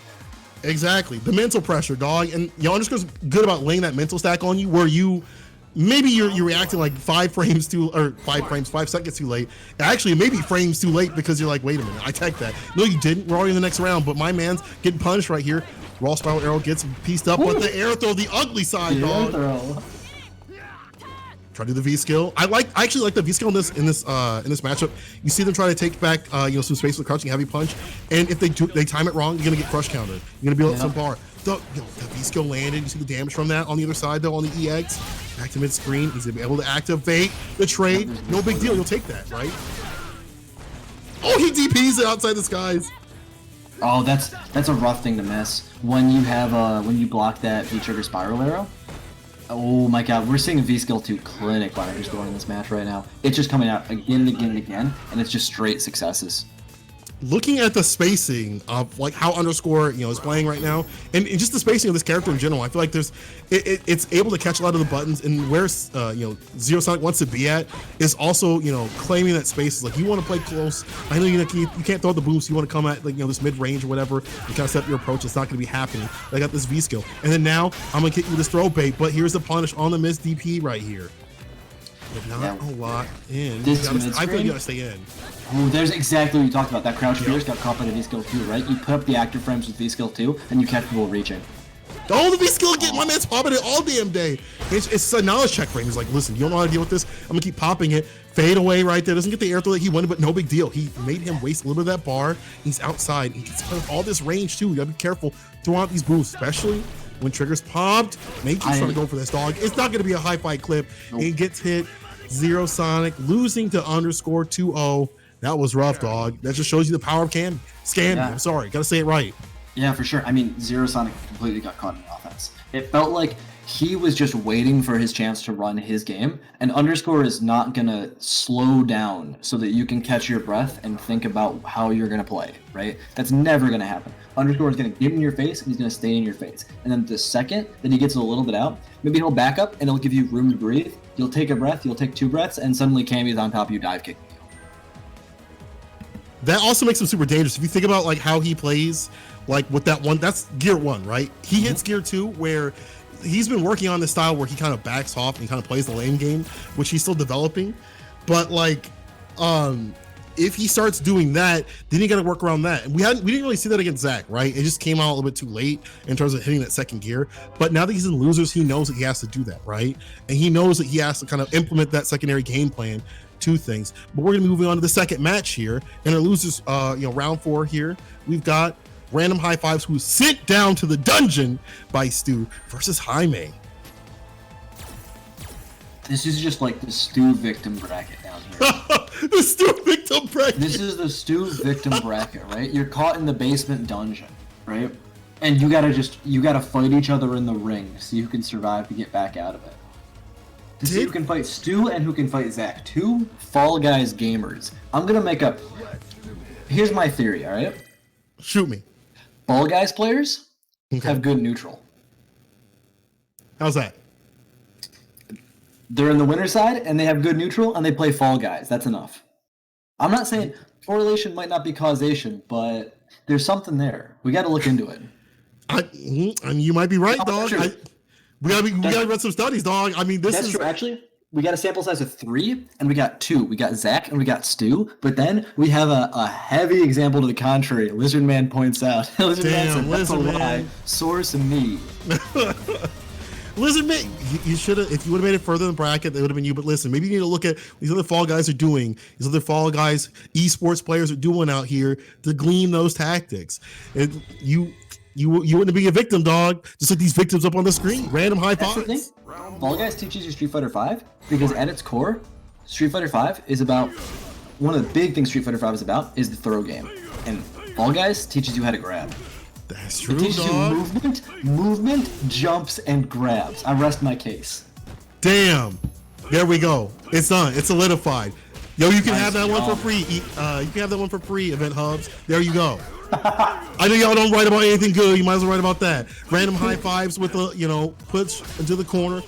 A little bit less health. And the fireball game coming from Jaime as he just tries to find jumping good blocks. And this is the ugliest costume, Jaime. My man's looking like a ketchup bottle. Ugh. Disgusting. Gross.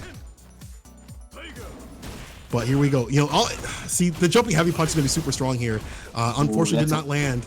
But if you're Jaime, you got to think about using the jumping heavy punch in this matchup because that's like one of the best jumping buttons right there. And it comes down heavy on this character. That tall range of this character. So your DP's got to be super on point for random high fives. Look at how quickly Jaime wants to spend those view reversals if he gets the chances to, just to kind of get the tempo back in his favor off the fact that, like, you're playing Ken and you're fighting Sagat. You don't expect to win in this situation where it was right there, right? He's not trying to make a crazy comeback. He had advantage and he was already kind of in, right? You've got that pressure. You're not trying to go wild with it. You're just trying to maintain it because when you can't maintain the pressure, you get pushed out and that's what happens. Sagat starts throwing booms at you in mid-screen. It hurts. works, especially with that V-trigger 1-up from Sagat. Yeah, especially you can't make the mistake. Especially you have the lower health, on the deck. That's the thing about Sagat. Like, he's not a good character, but he still has damage when it counts, right? When he lands those hits, he can do it. And the onus is on you to come to him to make up the difference. When you gotta navigate that Temple of Doom, and you're that kid that just didn't do that much gym class, dog. Like, you got a long way to go. It's difficult. We saw that right there. Random High Fives got the lead, but Random High Fives now just playing the slow, patient game, blocking things out, taking his turn there. He's building up that bar too, because at this point he can close out with the CA once he gets it low enough. One EX bar, no big deal. You build that bar up as the round goes on. You get stand heavy punch on deck as Sagat, and suddenly buttons like you get CA up, and suddenly buttons like stand heavy punch become guns. You get my stand heavy punch, it gets confirmed in the super, you eat like 400 damage, right? And if you're fighting Sagat, you are working for every little bit of your health. You cannot put 400 damage on the table like that. Yeah. He's got trigger. He is, losing, but my man's just getting chipped out. Gets caught by the fireball. Yep. This should be a right now with the Kara. EX. He goes for the EX right there. But in a great position. Again, we said before, you got to come to him. Oh, you're coming to me? Oh, and the light kick to do it, dog. That light kick's super good. People, kind of look over that because the character maybe not super, not as strong as the other, shoulders in the game. But that light kick, the way, that way that it's active, the way it reaches and what it leads into is one of those, better buttons on this character.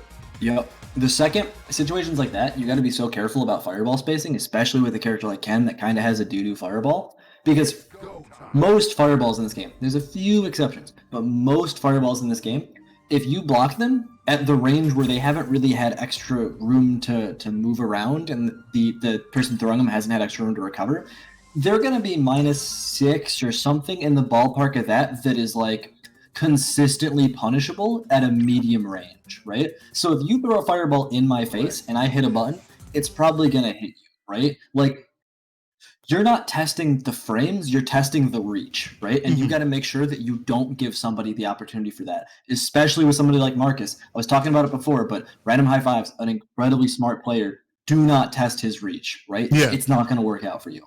He definitely knows. I mean, like, he has suffered with this character enough that he knows the ranges that he needs to play at. He knows where he needs to be and how to set up the fireball, trappings and spacings and things like that. He knows to check you. He'll use the fireballs to kind of, say, what are you going to do after this fireball, right? What are you going to do after this situation? If I hit you with the fireball and you block it, what's your response? What type of player are you? That's his like testing ground, and he'll space you out with the fireballs so you can get certain buttons going. And right now, my man is going. On the other hand, Jaime is going to Nikali with this ugly costume. Dog, what is this costume? Hold on. Is this Samad? How do you switch characters and still pick one of the worst costumes in the game from one of the worst costumes in the game? The thing is, he picks stuff like this, and I know he's at the setup laughing. Like, if this was in casuals, Jamie would be laughing right now. I've never seen this. This has got to be a mod. This is disgusting. Okay, keep focused. Yeah, that was a good DP. That Kara DP to get through the puke was so nice. A lot less risky this time too. I feel like that V skill being less of a problem this season, and he's always had a decent answer against that. The standing medium kick and just staying close is actually a pretty damn good option. But V reversal, gonna put some gray life on the board. Random high fives, close up to do it. Yeah, you gotta be careful throwing that out. The active phrase on the fireball, dude. I feel like Jamie might want to. I think he might have made a mistake taking V skill 2 and not taking V skill 1 and just trying to trade with fireballs and keep that reactive threat on the table. Because V skill 2 is nice and all, but like it doesn't really make Sagat not throw a fireball when you're falling. Yeah. Maybe you duck under it, but like if I'm Sagat and you duck under my fireball and you're still out of a jump range, I'm gonna throw another. Yeah, and if random high fives, he's content to like stay close and car DP or DP those vehicles on reaction. So it's like, I'll deal with it, no big deal. But here we go. Jaime does have the life lead, but I still feel like he's on the back foot. Random high fives has a ton of bar to work with, and usually I don't say that when it comes to Sagat, but just the way that Random High Fives is playing right now is super solid. But we know one good jump in could be the determiner. One good jumping heavy punch, or varying up the options with the dive kick to bait out a DP. If you make him flinch, hit him twice in the arm for it.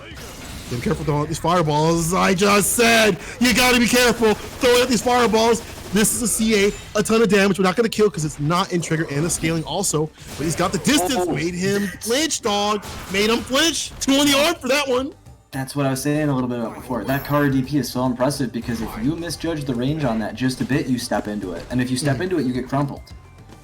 And I think when you're at a higher amount of health, it's better for you. It's like no big deal. I can deal with this, right? Like I can take a few hits here or there or whatever. But when you're low on health, you can't be making those mistakes. And that's what's stressful about this character. It's hard to come back. It's hard to not make those mistakes. It's hard to stay solid the entire round. He's staying solid right here, trying to work on this perfect. Let's see if it can happen though.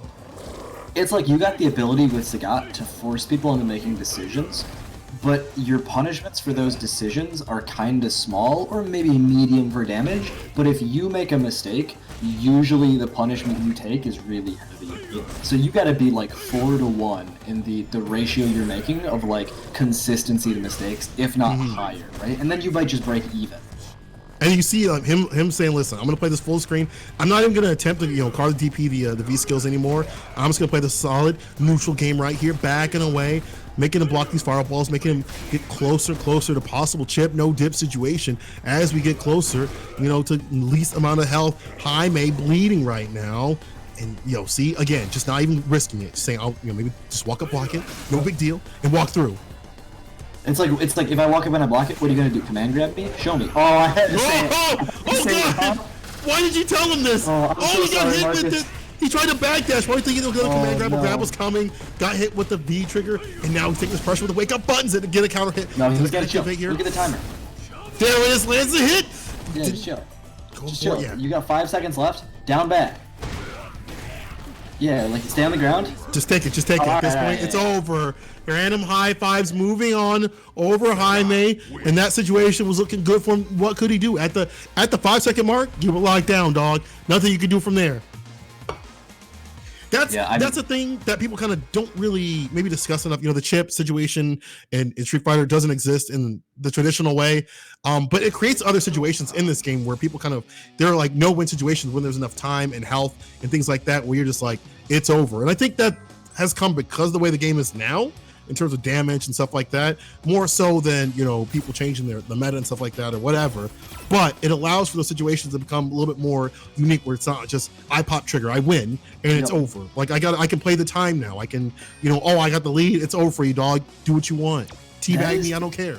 That is to me still like the most impressive type of win to see is just a real nice consistent timeout win, right? Because this is a game where like, how many rounds have you lost where the timer started with like an 8, right? Where you got cooked in 20 seconds or less, right? Like how many times have you been made a minute meal on stream? Like it happens constantly. So when that timer goes all the way down to 0 and you just play consistently and you put somebody in that mindset of like, I've got 5 seconds left, and they start doing the math on how long a throw takes and the way that they're gonna have to try to open you up when you're just sitting there and you're kind of throwing out jabs just to make sure they don't dash and you're chilling. Like it is so much damage to make somebody work for it for 99 full seconds like that.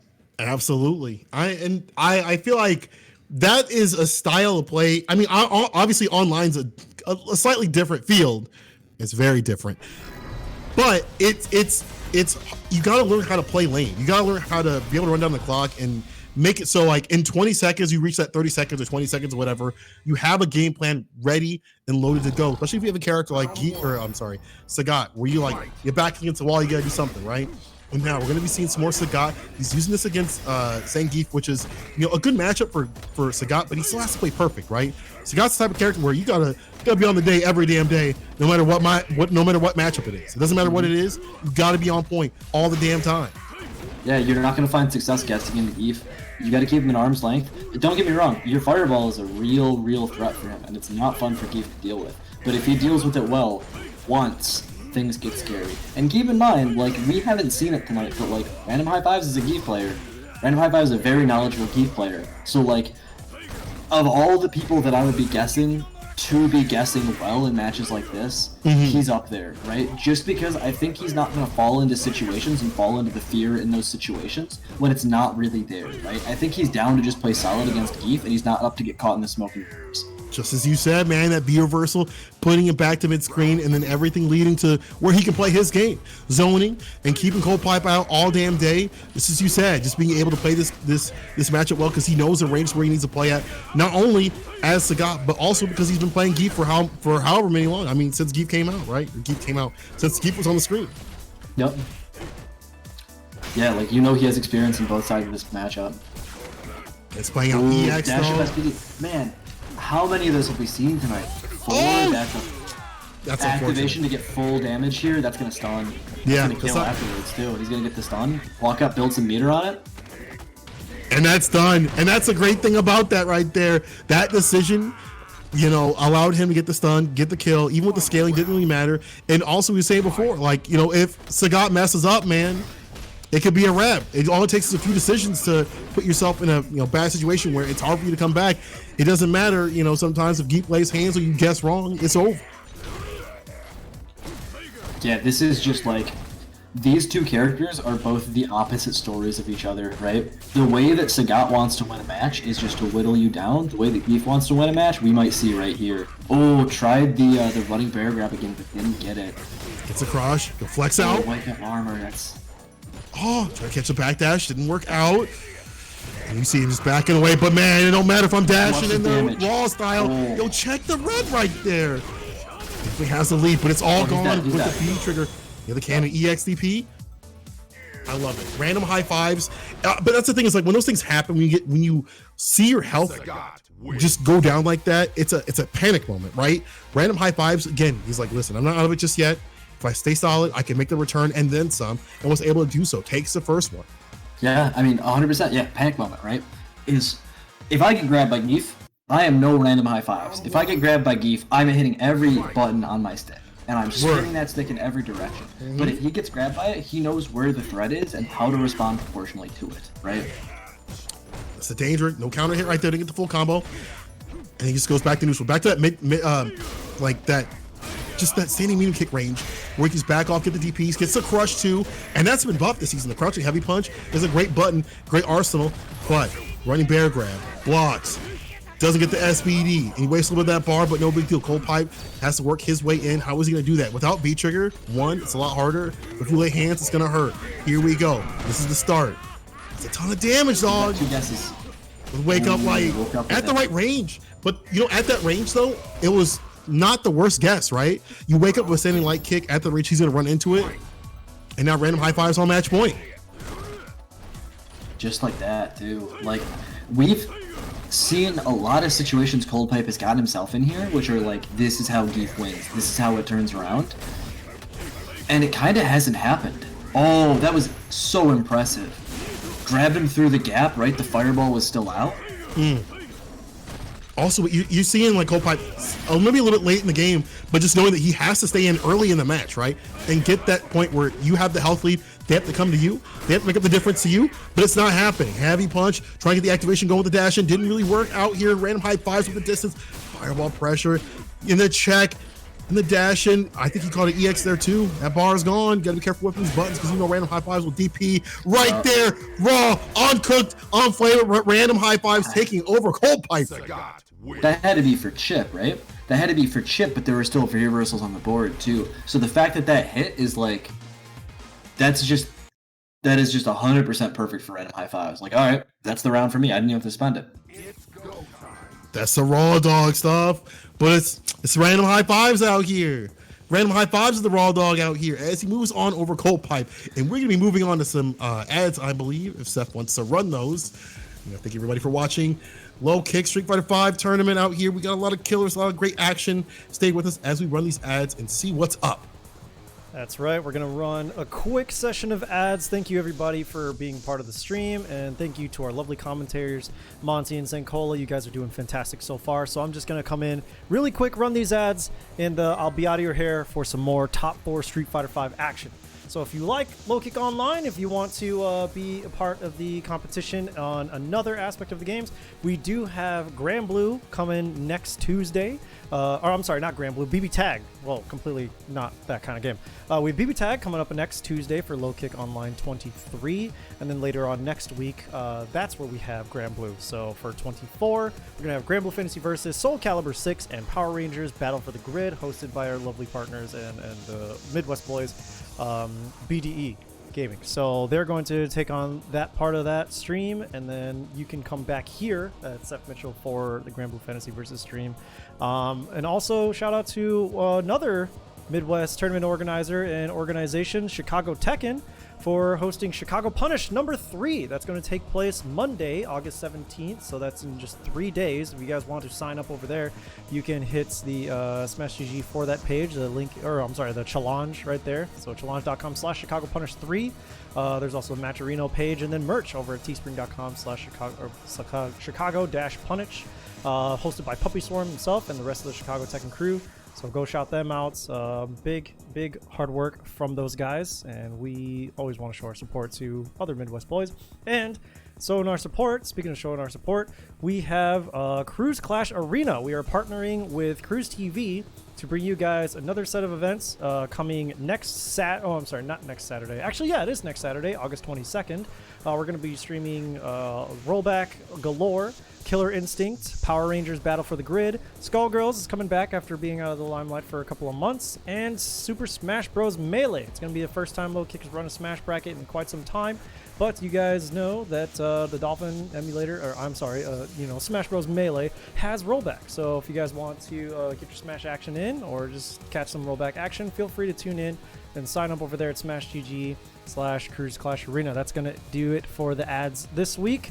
I'm going to hand it back to our casters. We're going to finish it up for top 4. Thank you guys so much, and take it away, boys. Top 4 action low kick style, baby. Midwest flavor, baby. And we got some blow-ups. We got Stu doing the damn thing out here. And my man's, it's a Stu, as you said before, it's a Stu losers bracket, right? People have been putting losers bracket by Stu, and who would have thought? Not me, and I mean that in the best way possible. We really got random high fives down here in the dungeon. It's random high fives versus underscore down in the dungeon, and then it's the loser of Stu and Zach in winners bracket. 2 fall guys practicing their neutral, training on Fall Mountain, right? Training under the waterfalls on Fall Mountain for weeks to get to winners side, winners finals. Playing the, either if you're playing the anime or you're playing the flavor of the month, trying to get the clicks on Twitch, things like that. Those were the ways that they got ready for the Street Fighter V tournament. But to be honest, I feel like you take a break from a game for a while and you're able to keep some of that footsie play that and you just kind of add the elements that you had before back. That actually kind of helps out quite a bit. And for Stu, I see him asking a lot of questions. He said in one of the other Discords that he was taught empty jump low recently.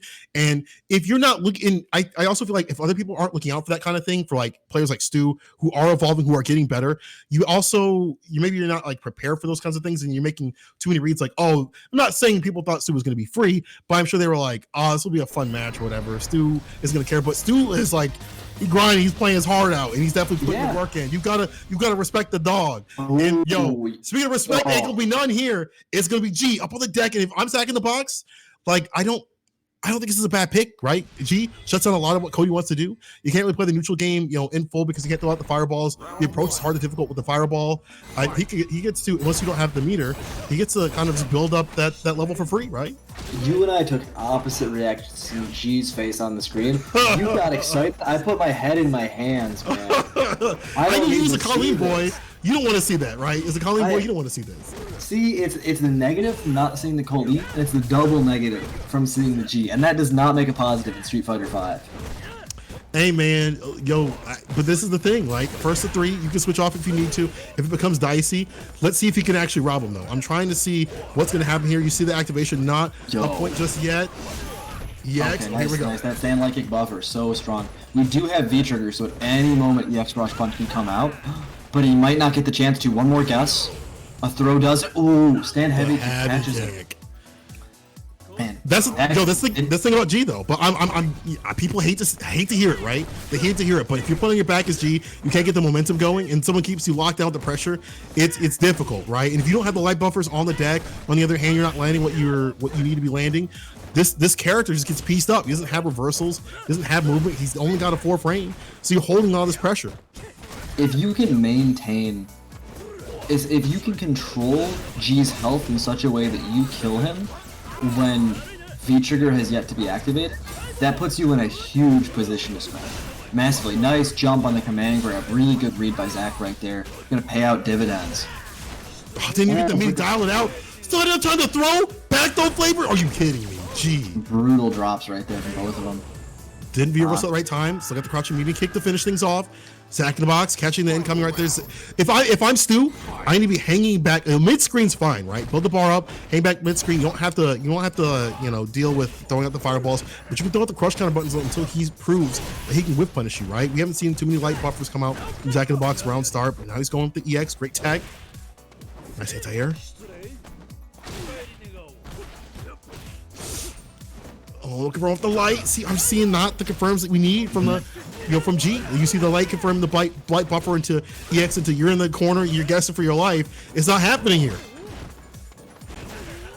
I feel like I want to see the pressure. Oh, Stu got caught swaying right there. I want to see the pressure from Stu tighten up a lot when he gets it. Anything that hits, anything that's blocked.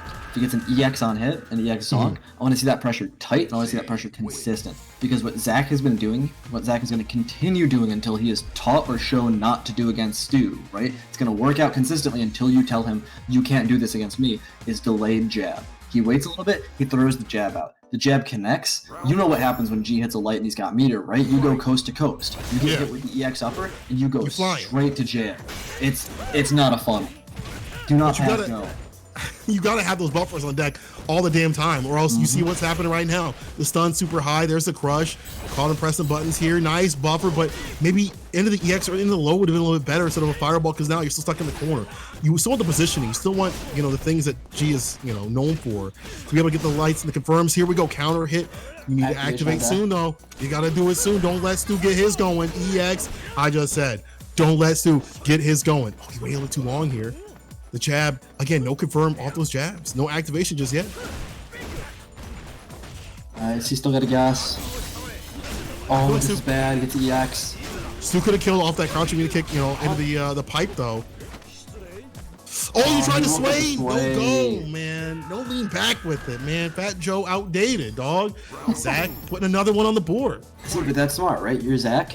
Like, he can't do anything to stop you from throwing him on wake up. So just throw him on wake up, right? Sure, he techs it, you go back to mid-screen. That's okay, why take the risk? And I think as G, you got that. If you can play that reach a little bit better in the mid-screen, still great for G.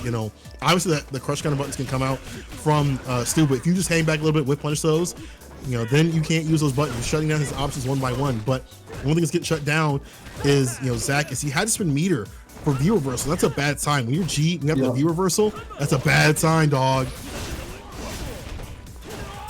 It's the EX. The dash up gets immediate with the flip out. And Zach is jumping a lot on wake up, and it's only really been resulting in seeing these low forwards hit. So not a big punish coming out from here on out. Oh no! I'm looking at the bar at the bottom. It's gonna be a CA. Yes, sir. Unloads the whole clip. Light it up. Zach in the box about to say, no, it's not over yet. Be careful. You can't look at the balls. Oh no! You forgot about V-Trigger still on the deck. The V ball coming through. I thought the CA was going to do it, but that was enough right there. Stu getting a little bit too panicky. I feel like when Stu doesn't have bar, he panics a little bit too much, especially when he doesn't have the lead. And even though that was the first of two right there, we do still have one more to play. This is winners finals. It's first of three. They got to go back in here. It's not over just yet. I was so ready to see Stu just right. Then that super didn't kill. I was so ready to see it happen. We've seen it happen again and again from Stu. I was so ready for it. He's working, man, but this is difficult. And I think it's just the wildiness of G. Maybe not Zach finding those confirms, but I feel like the panic is there. It's like, what can G do to me? And that's like the fear right there, right? Mm-hmm. Like, G's gonna be putting you in situations where you're in the corner, you gotta guess. B trigger happens, you can't do certain things. And without Bar, I feel like he's like, I can't apply pressure. Just walk him down. Walk him down in and outside the range of your crush counter buttons, because we haven't seen many whiff punishes from Zach in the box. Make him prove to you he's going to whiff punish you consistently with those lights. He keeps throwing those out, especially with the mediums and lights and things like that. Let the priority system take over. Stay nice and calm with it. Don't the heavy kick buttons. Really deal with those and make him put the onus on him to deal with something or deal with it. My man had to switch it. He had to go get what you deserve. Went back to the Joker colors. It's that against G, like, you're like, let's be real. If you were playing Street Fighter and there's G on the screen, you're afraid of it, right? But you still have to make him work to actually show you that you should be scared, right? Mm-hmm. If you just play into fear, you get smoked, right? Yeah. Like, look at how scary this is. Oh my god! It's not stun, but this is one guess for dead now. Yup, and that's gonna be it. And that's the thing. Completely unscaled stun. EX, back fierce. For the perfect KO match point, Zach in the box. Just as you said, you can't be afraid of this character. Like, when I'm playing G, I can tell when either this is going to be an easy match because they're afraid of me and they're going to make mistakes, or if they're not afraid and they don't care. It's actually kind of funny because I feel like people who are at the lower ranks, because they don't know the strength of this character all the way, they don't give a heck. So they just play whatever way they want, and it actually works out for them better. So if you're Stu right now, you got to go in. No fear, no gain, baby. Go in. You got to keep it going. You start getting jabbed at a command grab, things like that, and you start getting real upset. Like, that was my pressure. Why didn't you give me my pressure? Yeah. But you gotta hold that, but my man's holding the stun, and it's done with the bar at the bottom. Actually, with the scaling, this might be, it's still alive. But the meaty to do it, man. No vegan. Damn. Wow. That's what happens when two Fall Guys run into each other. Everybody else wasn't prepared. They weren't playing the same kind of game as Stu was playing there. Zach came in, he understood, like, all right, put Street Fighter on hold for a minute. I got to use that Fall Guys perspective. And we saw just straight through. He caught up to Stu. He was able to stop who everybody else was not. And now Stu is back into the dungeon, trying to see if he can gatekeep it one last time. Damn, man. That would be great to run back. I'd love to see it. But we're going to be seeing Zach in the box in grand finals waiting for his opponent, and Stu making the run right here could be the one, but he's got other people he's got to face, right? Possibly some rematches as we're going to move down to the losers bracket. But people, thank you for coming through. Low Kick, Street Fighter 5. We love to see that match, Reno, big and beefy this week. Really appreciate the love. So if you can run them codes, to give us a little bit more in terms of, running the codes, uni-sponsor requests on the side, things like that. Show that love, show that support, because it's great that we have a place for people to play on the weekdays, right? Give people a reason to keep playing this game, keep staying sharp. This bracket was great. This is big. Speaking of beef, this bracket had 18 players through it. A lot of great names, a lot of people coming back. They've been gone for a while, but this, brought them back. And it's good just to have a place where people can practice an online arena to battle and get ready for the CPT online and beyond. And, when things come back, nobody's going to be out here lacking. I'm certainly lacking. I'll tell you what, I definitely got weaker. I feel like the commentary way too much. Like, I'm like, all right, I'm going to practice. I'm going to do some rank. And I'm like, wait a minute, I got to learn this matchup. I got to learn this and that. And I have not been, I think Stu right now, I would say he's better than me right now, to be honest. 100. Oh, dude, Stu's a monster right now. Stu's a monster. Not worth comparing. Absolute. Lowly commentators versus winner side God. It's never going to happen. I think he might have beat my record. He beat my record. Don't get me wrong. My Kage right now, peak form, peak is physical condition. Oh, easily. But in a bracket like this, it's going nowhere. Yeah. In a bracket like this, you know what's going to happen? I'm going to get command grab. Hold Pipe's going to make a Twitch clip out of me. And I don't want that. So I'm sitting here in the commentary booth the hell away from the Zangiefs that are on screen. I want to be right by these scammy camis underscore. I would want to get pieced up by that because he's going to put that up. Cammy CrossFit out here. He's going to hit you with a hashtag too and make sure you got hit. But this is the difficulty, man. When you're playing Cammy this season, a character that's been very underrated, other people got to really be on their P's and Q's, especially when you're playing Sagat, because he's just going to be running all in there. And with the dive kicks, that's going to make it really hard for Sagat to deal with. Like, you can DP a dive kick here or there, great, cool. But there's 6 more coming your way. And you make the mistake, you're in the corner, you get dusted. Yep, and you cannot get predictable with fireballs, and you cannot get reactable with fireballs. I'm expecting to see random high fives be really good about catching a lot of these V skill 2s that get spaced a little bit too close with stuff like stand light kick. All right, activation now on underscore side. He's got the trigger. Unloads the cannon. Random high fives is going in. Yeah, not even daring to DP because, the rotating the options could be, piecing him up so he's going to block it out. But that's the danger right there, right? That underscore knows, like, listen, I know you're not going to DP all the damn time. I have clear airspace to fly in. I'm coming through. I'm landing.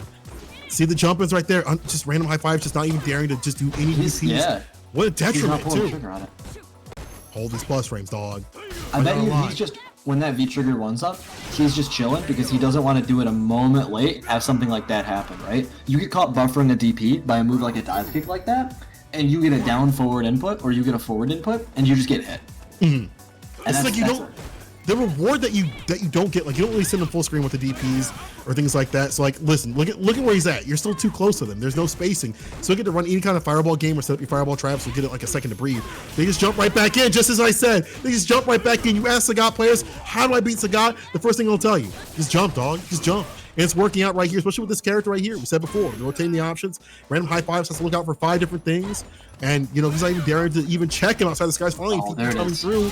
But you see the damage that you take from underscore. It's not that much, but you'll take a lot here. Goes right into the CA, but that's not a confirm, my friend. Not far enough, dog. DP didn't come out, right? He hit the stand light kick. He probably tried to do DP super, but the DP wasn't out, so it was just a blocked super.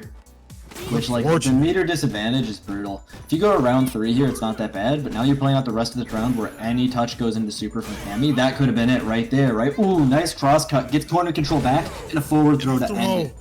Beautiful. No, the need of the face.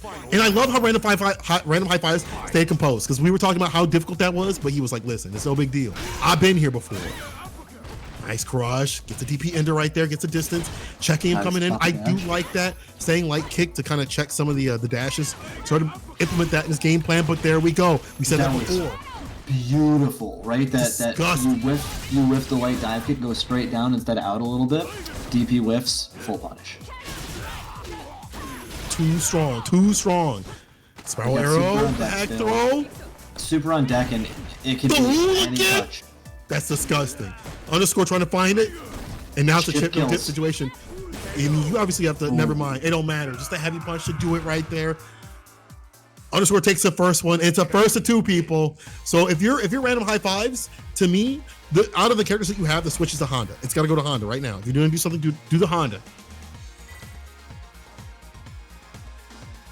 I mean, you got to put the Honda on the deck. You got to put the big boys, big boys on the deck.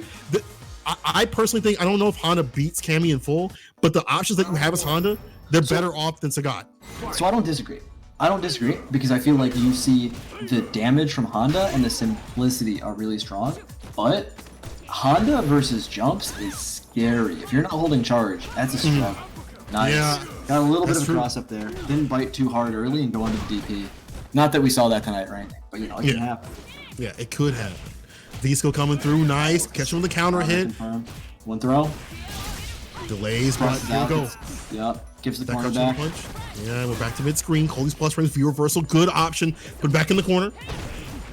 Hooligan, raw, doesn't even cook it. That is blue, but the crush, the pick up with the DP, there we go. Random high fives, you gotta also have the awareness too. Like if this lands, I have to immediately drill into the right option, right? I have to make every confirm, every hit count, because I may not be able to make anything else count. This character will go in and finish it off. EXDP catches the V skill, the very tippy top. Nice DP, random high fives, fighting for his life, fighting to stay alive.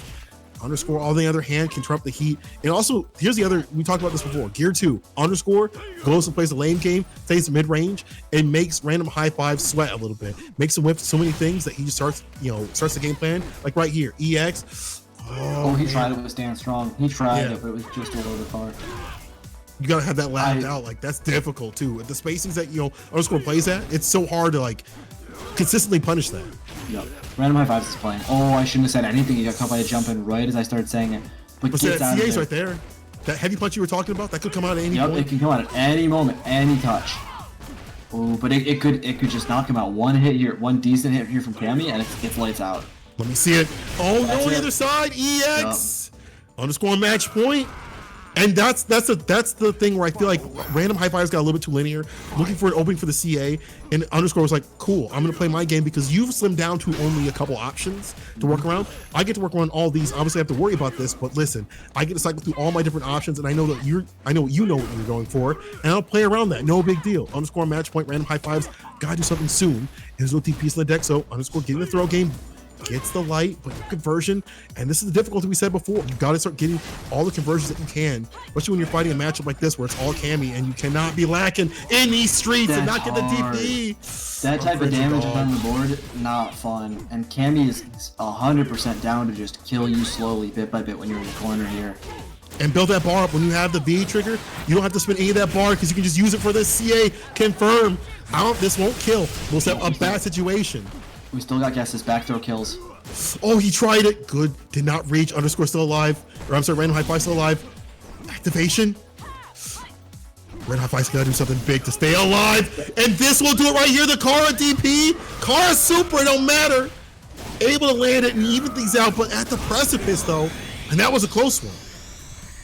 That's exactly how you play in that situation and how you win there. But when you're Sagat, you don't want it to be this close. You don't want it to feel like that, right? Because it gets those scramble situations and those stressful situations at end of round are just brutal to play through. They're just so taxing on you mentally when you have to be ready for everything, especially against a character like Cammy, especially against a character like Cammy when she's got V-Trigger up, because you cannot slack on the top half of the screen.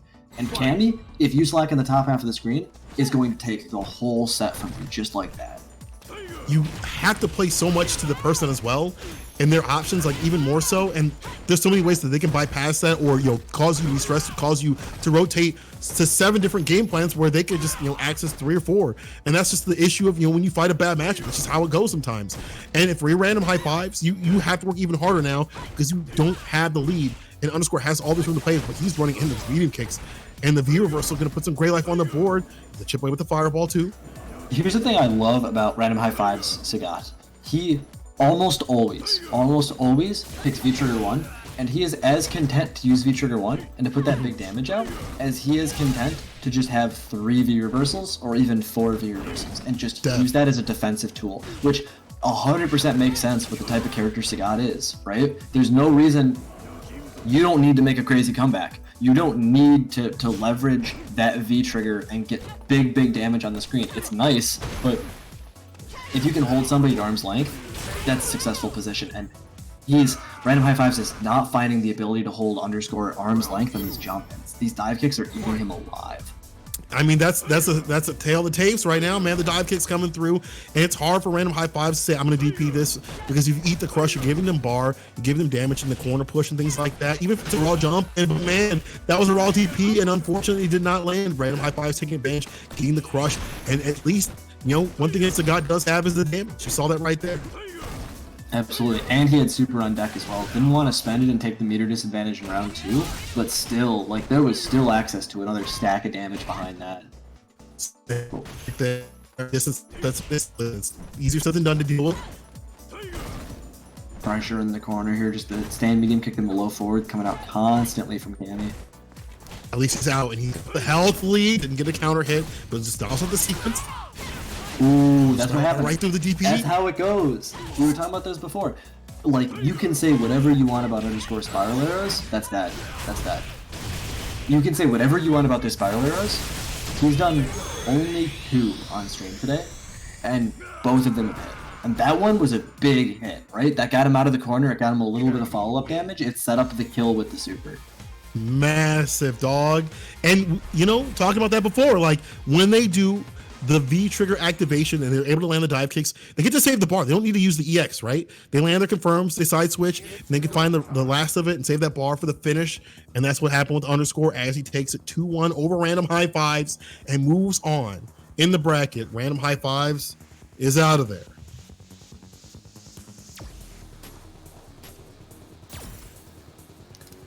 Wow, that is, I'm going to be honest, I was not expecting to see that. I was not expecting to see this all play out the way that it did. I was not expecting for Stu to send random high fives to losers and random high fives to get knocked out in loser semis.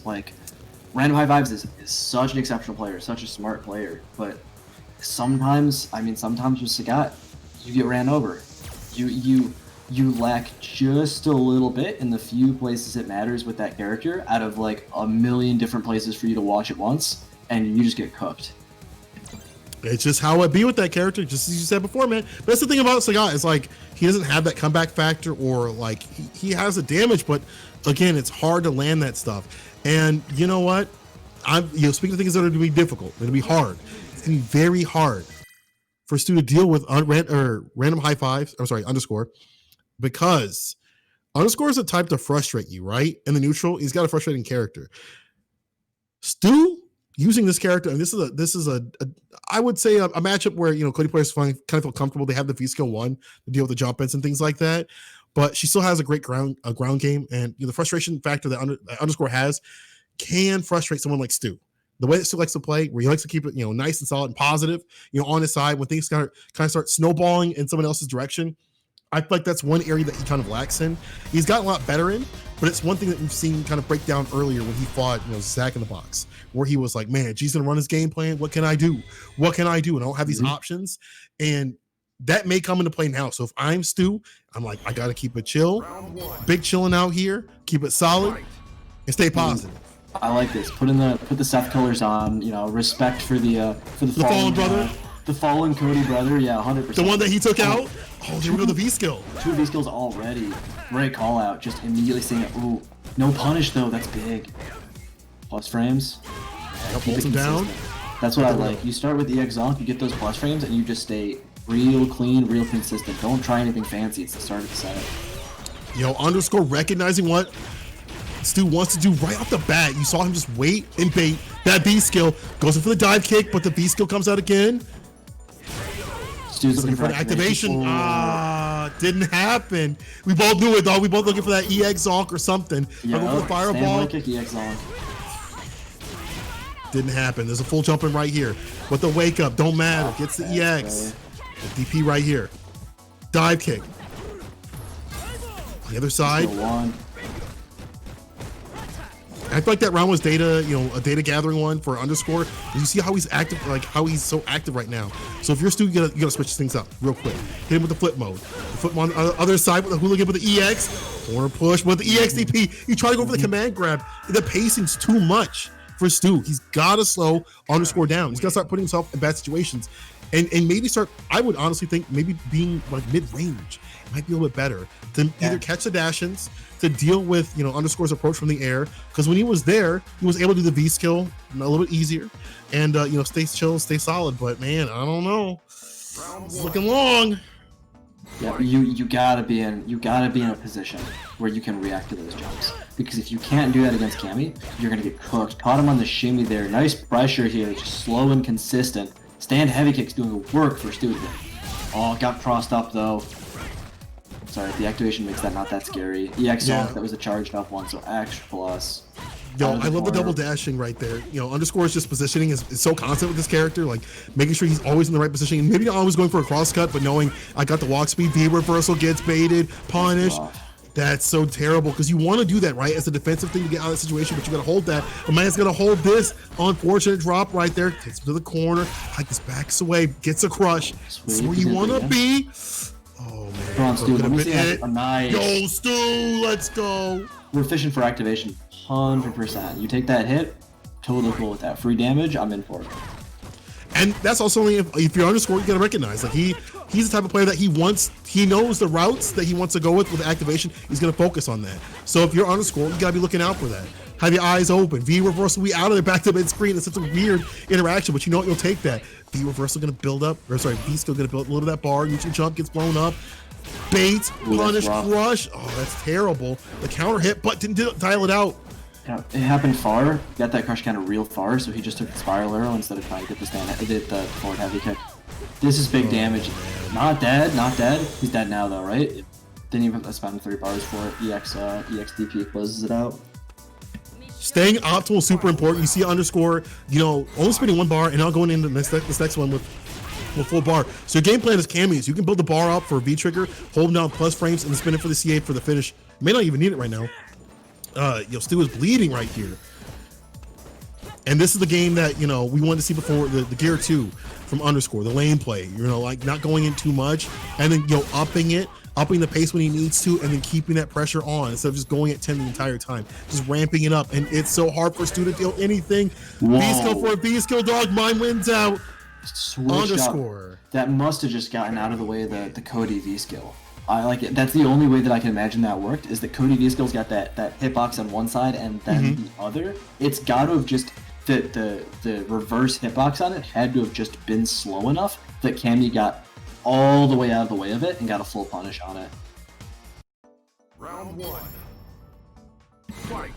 This is the finale, people. You know, Underscore looking to 3-0 Stu, Fidel Cashflow, Vita. Let's see what he can do here. Like, but it's looking long. It's looking like a difficult matchup because the pacing cannot be set by Stu. This is how, you know, Stu wants to play. So he wants to play at his own pace, his own game. And right now he's playing his own cards. He said, listen, let's play blackjack. I'm not playing war. He's got the V-trigger activation, but now activation from Underscore. It's a counter hit, side switch, V-skill. We out of there. Overhead connects. Needs more damage, though. The dash up, command grab. Not just frame. All the way up DP. The home run would have killed. Watch out for Hooligan. Doesn't matter. Zonk to the face. Look at that. Round 2. The Cody special, dog. The Cody special. I'll take it to go. Let's see, though. I mean, this is what we wanted to see before. You know, get that lead, get that pace that you want going. But man, see here now, Underscore just kicking up the gears. He's now in Gear 2. Didn't get a punish, but listen, you get the pressure, and just he thought he could get the DP on the dash up. Didn't really work out too well. Just a few errors from both sides, but you know, again, for Cammy, if you're Cammy, you're able to right that ship. These scramble situations aren't a big deal for you. Overhead gets blocked. Punish. That's fine. That was far enough. He didn't get much. EX activation. Back throw. Okay, he's alive. Oh, The dive not kick. anymore. Looks like he got caught jabbing. Saw the one jab whiff. Too many options, dog, that are being rotated right now in the neutral. Underscore shifting. Yeah, and Underscore is shifting up maybe 1 or 2, you know, gears, and you see right there, didn't get the pacing so hard that he can't even punish an EXDP. He's not even ready for that to happen. He's not even aware. There's too many things in the mental stack. So when things like that come out, you're like, you know, hindsight you can punish that, but like now it's not happening. B-skill on the other side, almost a stun and done. B-skill for B-skill again. Underscore gonna take it. EX no, and the DP though to take it 3-0 over Stu. See, we've been watching Underscore use that V-skill 2 to great effect. The second he ran up into Stu, he picked V-skill 1, and he said, I'm going to start using this to try to throw bait you, try to see if you jab a little early on wake up, try to see if even in those cases you V-skill 1, and we saw so much success from that, right? And Cammy V-skill is one of those things that, like, you don't want to get hit with that, because it's slow, but it gives her a combo, right? You don't want to give an excuse for Cammy to open you up with a mid. It just doesn't make any sense. So when you get hit by that 4 times, 5 times in the first 3 set, that's dictating it. Like, that is one of those things that if you watch that set back, you ask yourself, like, why was I getting hooked by a V-skill? Right? This cannot be happening. Like, that's one of those things that it is painful. It's brutal, dog, but I gotta give a shout out to Stu for making it that far in the bracket, 3rd. And that's big. We had a lot of killers. He took down some big names out here. Had to take down his Cody brethren, but he's out. And who is in his Underscore in the loser side. Zach in the box winner side. Grand finals. Low kick. Street Fighter 5 weekly. People, we are at the precipice. Let's see who's going to take it. Is it going to be the rusty anime player or Underscore, the frustrating scammy player? Let's get it. So I'm going to be honest. Just off pure morals, I'm rooting against anime. Okay? I'll make that known.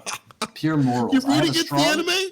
I got a strong moral compass. I can't stand for seeing an anime W on the screen. I can't do it.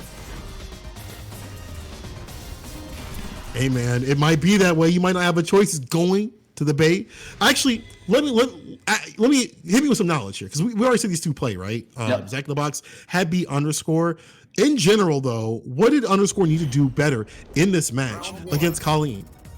It's tough. I was talking about it a bit in the way that the throw game destroyed him. If you are Underscore, you unbind your throw tech button. Like, that has single-handedly sent you to loser's breath, right? You got to be real careful about that, because Colleen punishes you for that. So he's running V-skill 2 again, and I think we'll see him use it a little bit, but I don't really feel that good about V-skill 2 as far as like a shimmy tool goes, because It's not like Cammy was lacking for that. You know what I mean? It's not like Yeah. walking up, walking back, hitting stand heavy punch or hitting low forward was like a weak option. They go crazy far. You get heavy spiral, some of the best Oki in the game. Right? I think those are two of the biggest things we need to see. There's that V skill 2 again. I like it further out though to contest active frames when Zach wants to throw that stand heavy punch, right? Because Yeah. you're really not trying to play that neutral game in that style against Colleen because you'll get priority system at stand fierce range, right? Because Cammy's main buttons and footsies are mediums, things like low forward, right? But if you whiff low forward, stand light kick will make a meal out of you, right? So you throw V skill around a little bit just to let you know that, hey, you can't hold a hurt box out because I'm down to hold this out. You'll get crush countered and I'll take you to the corner, right? Just as you Like, said right there, man. He's throwing it Yep. out. Yep, that Claim type that of thing. space. Ooh, and then here's always the story of fighting Colleen, right? It's like fighting Nikali, except like this runs out, but for the time it's up, it might even be scarier. Where it's just like, how do you deal right now, right? Oh, and that is not the Thought he answer. had it. Oh, but went into EX Hail, so he just got the knockdown. Just back could be- off. Just back. Okay. always Gets a gets punish regardless. Always gets a punish. No matter the spacing that Colleen blocks that at, she can hit it down strong there and it still reach. She can stand heavy punch you, always will get a punish. And that's the thing that I know for sure Zach knows. EX parry, set up the Oki here. What are we doing? Went low, slate walk into low short, catches you walking backward and still frame traps you. This is scary. Look at where the stun's at here. I mean, Cammy is not a gotta be high really damage careful. character. Yeah, she puts you in bad situations, like constant Oki and things like that. But if she's getting pieced up, she's a glass cannon. People forget about that too. On the other hand, she can't eat that much damage. Now Zach in the box looking a lot better with the There pressure, it the is. perfect KO. Seeing Zach with that set play down pat, right? That second hail on delay rise set play, that's one of those things that if you stay on the ground and Colleen puts that second hail up like there, she does the frame kill for it by dashing forward, whiffing the throw. She sets up that second hail and she throws jab out. You'll see Zach cancels it into medium step. So the reason for that is when you come back in with medium step, she's essentially gets like a point blank, like zero range jab. So she can start doing weird Cammy type stuff where she does like stand jab, low short, crouch jab. And that's a 3 hitting light combo, like a light string that all combos together, and the second hit is a low and it's confirmable, right? So you can't walk back. You're afraid of the throw. You try to walk back, you get pieced up. Back in the corner though, these V skill 2's fishing to try to see if Zach's gonna fight out, but Zach is so patient. I mean, that's also the thing is like Zach's style is like the opposite of what Underscore wants to do. We got to see Underscore go to that gear 2, where he's able to kind of play lane 2 and play, at that pacing and then kind of ramp up slowly instead of just going, at the 10 or playing a little bit too lame where it's just Zach piecing out, gets a DP, EX gets blocked, backdash from Zach, stays alive. Her backdash is really good. People forget about that too. That backdash, the way it leans back, it's like one of the best, like old Zach out here. These two characters have two of the best backdashes. Easily. Yeah. It used to be you would have setups that would only not work on Colleen, Cammy, and Cat because the backdashes were that good. There's super to take the first round. Easy. This is an animation you don't see much, but put him through the ice spikes. I like that. Kill this character now. Do it now, Gohan. Do it now. But the I thing feel like is, if I'm... Yeah, go ahead. I was gonna say, like, you're probably about to say the thing I'm gonna say too. Spend the CA right now. You're gonna get it. If you gotta go to round 2, no big deal. You go to round 3, you got a ton of bar to work with. You can work around that kind of thing. And also, Colleen maybe doesn't even need that, to be honest, for super in general. Like she gets, she hits you with one light into EX, it's over. But the crush though, easily. You never give up the situation to kill in this game. If it's round 1 and you give up the situation to kill, you made a mistake. If it's round 2 and you had a real good reason for it, you probably still made a mistake. But the thing I want to look at here, if I'm Underscore, got popped by the stand heavy punch. There's that range I was talking about. You cannot contest with mediums. Left, right goes under. Catches him, but air resets him out. The thing I'm watching for here, if I'm Underscore, the second Zach activates, I am just trying to run this this V trigger down. I'm backing up and I'm chilling, and I'm trying to see if I can get Zach to spend his resources trying to approach and getting a little bit impatient and not getting parried into the corner and taking pressure. yeah, allowing him to control the pace of the match is not what you want to do, right? Make them spend the resources. Now look at him. Underscore's panicking a little bit, making himself spend the resources to get in, and having to back off and not be able to apply that pressure. Keep it on. That's what Cammy wants to do. When she's out, she's not feeling too good. Obviously she's got options to get in, but she can't play her pacing game. It's looking long, but that's unfortunate right here. And gets punished. Still gets it off low short. And you saw right there, it was looking long until Zach broke down. If Zach can pull this back, if he can stay solid, he could take this, but he's got to not put himself in situations where he gets punished. Underscore is now looking for those, but that may not be enough to amount to taking or resetting a bracket or even taking the entire tournament, right? You got to do more than that on both sides. Zach at the same time can't be putting himself in situations where he's open up to punishes because he's giving Underscore moments to kind of finish things off or kind of right the ship. Like you give him nothing, it's something he can really play with. There's that activation, incredibly plus, 2+ in fact, whiffs the throw through because Underscore is still on block stun, gets thrown himself and starts taking pressure to dive kicks here. Zach has been so good about these stand heavy punches that hit airborne and not still throwing out heavy hands. We saw that come out once earlier, I think it was against Cold Pipe, and Zach got punished hard for it. So seeing those situations not continue is like a huge amount of difference to see from one game to the next in tournament. The type of stuff you need to make it this far in bracket. EX Spiral hits raw and gives him the corner. It's flipped back around. Things are going so fast right now on this ground. Underscore is looking for these stand pierces with those V skills. Zach the Box not out of this just yet. You see the bar at the bottom.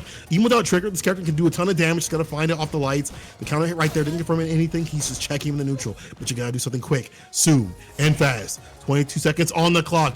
There's the lock right down in the corner.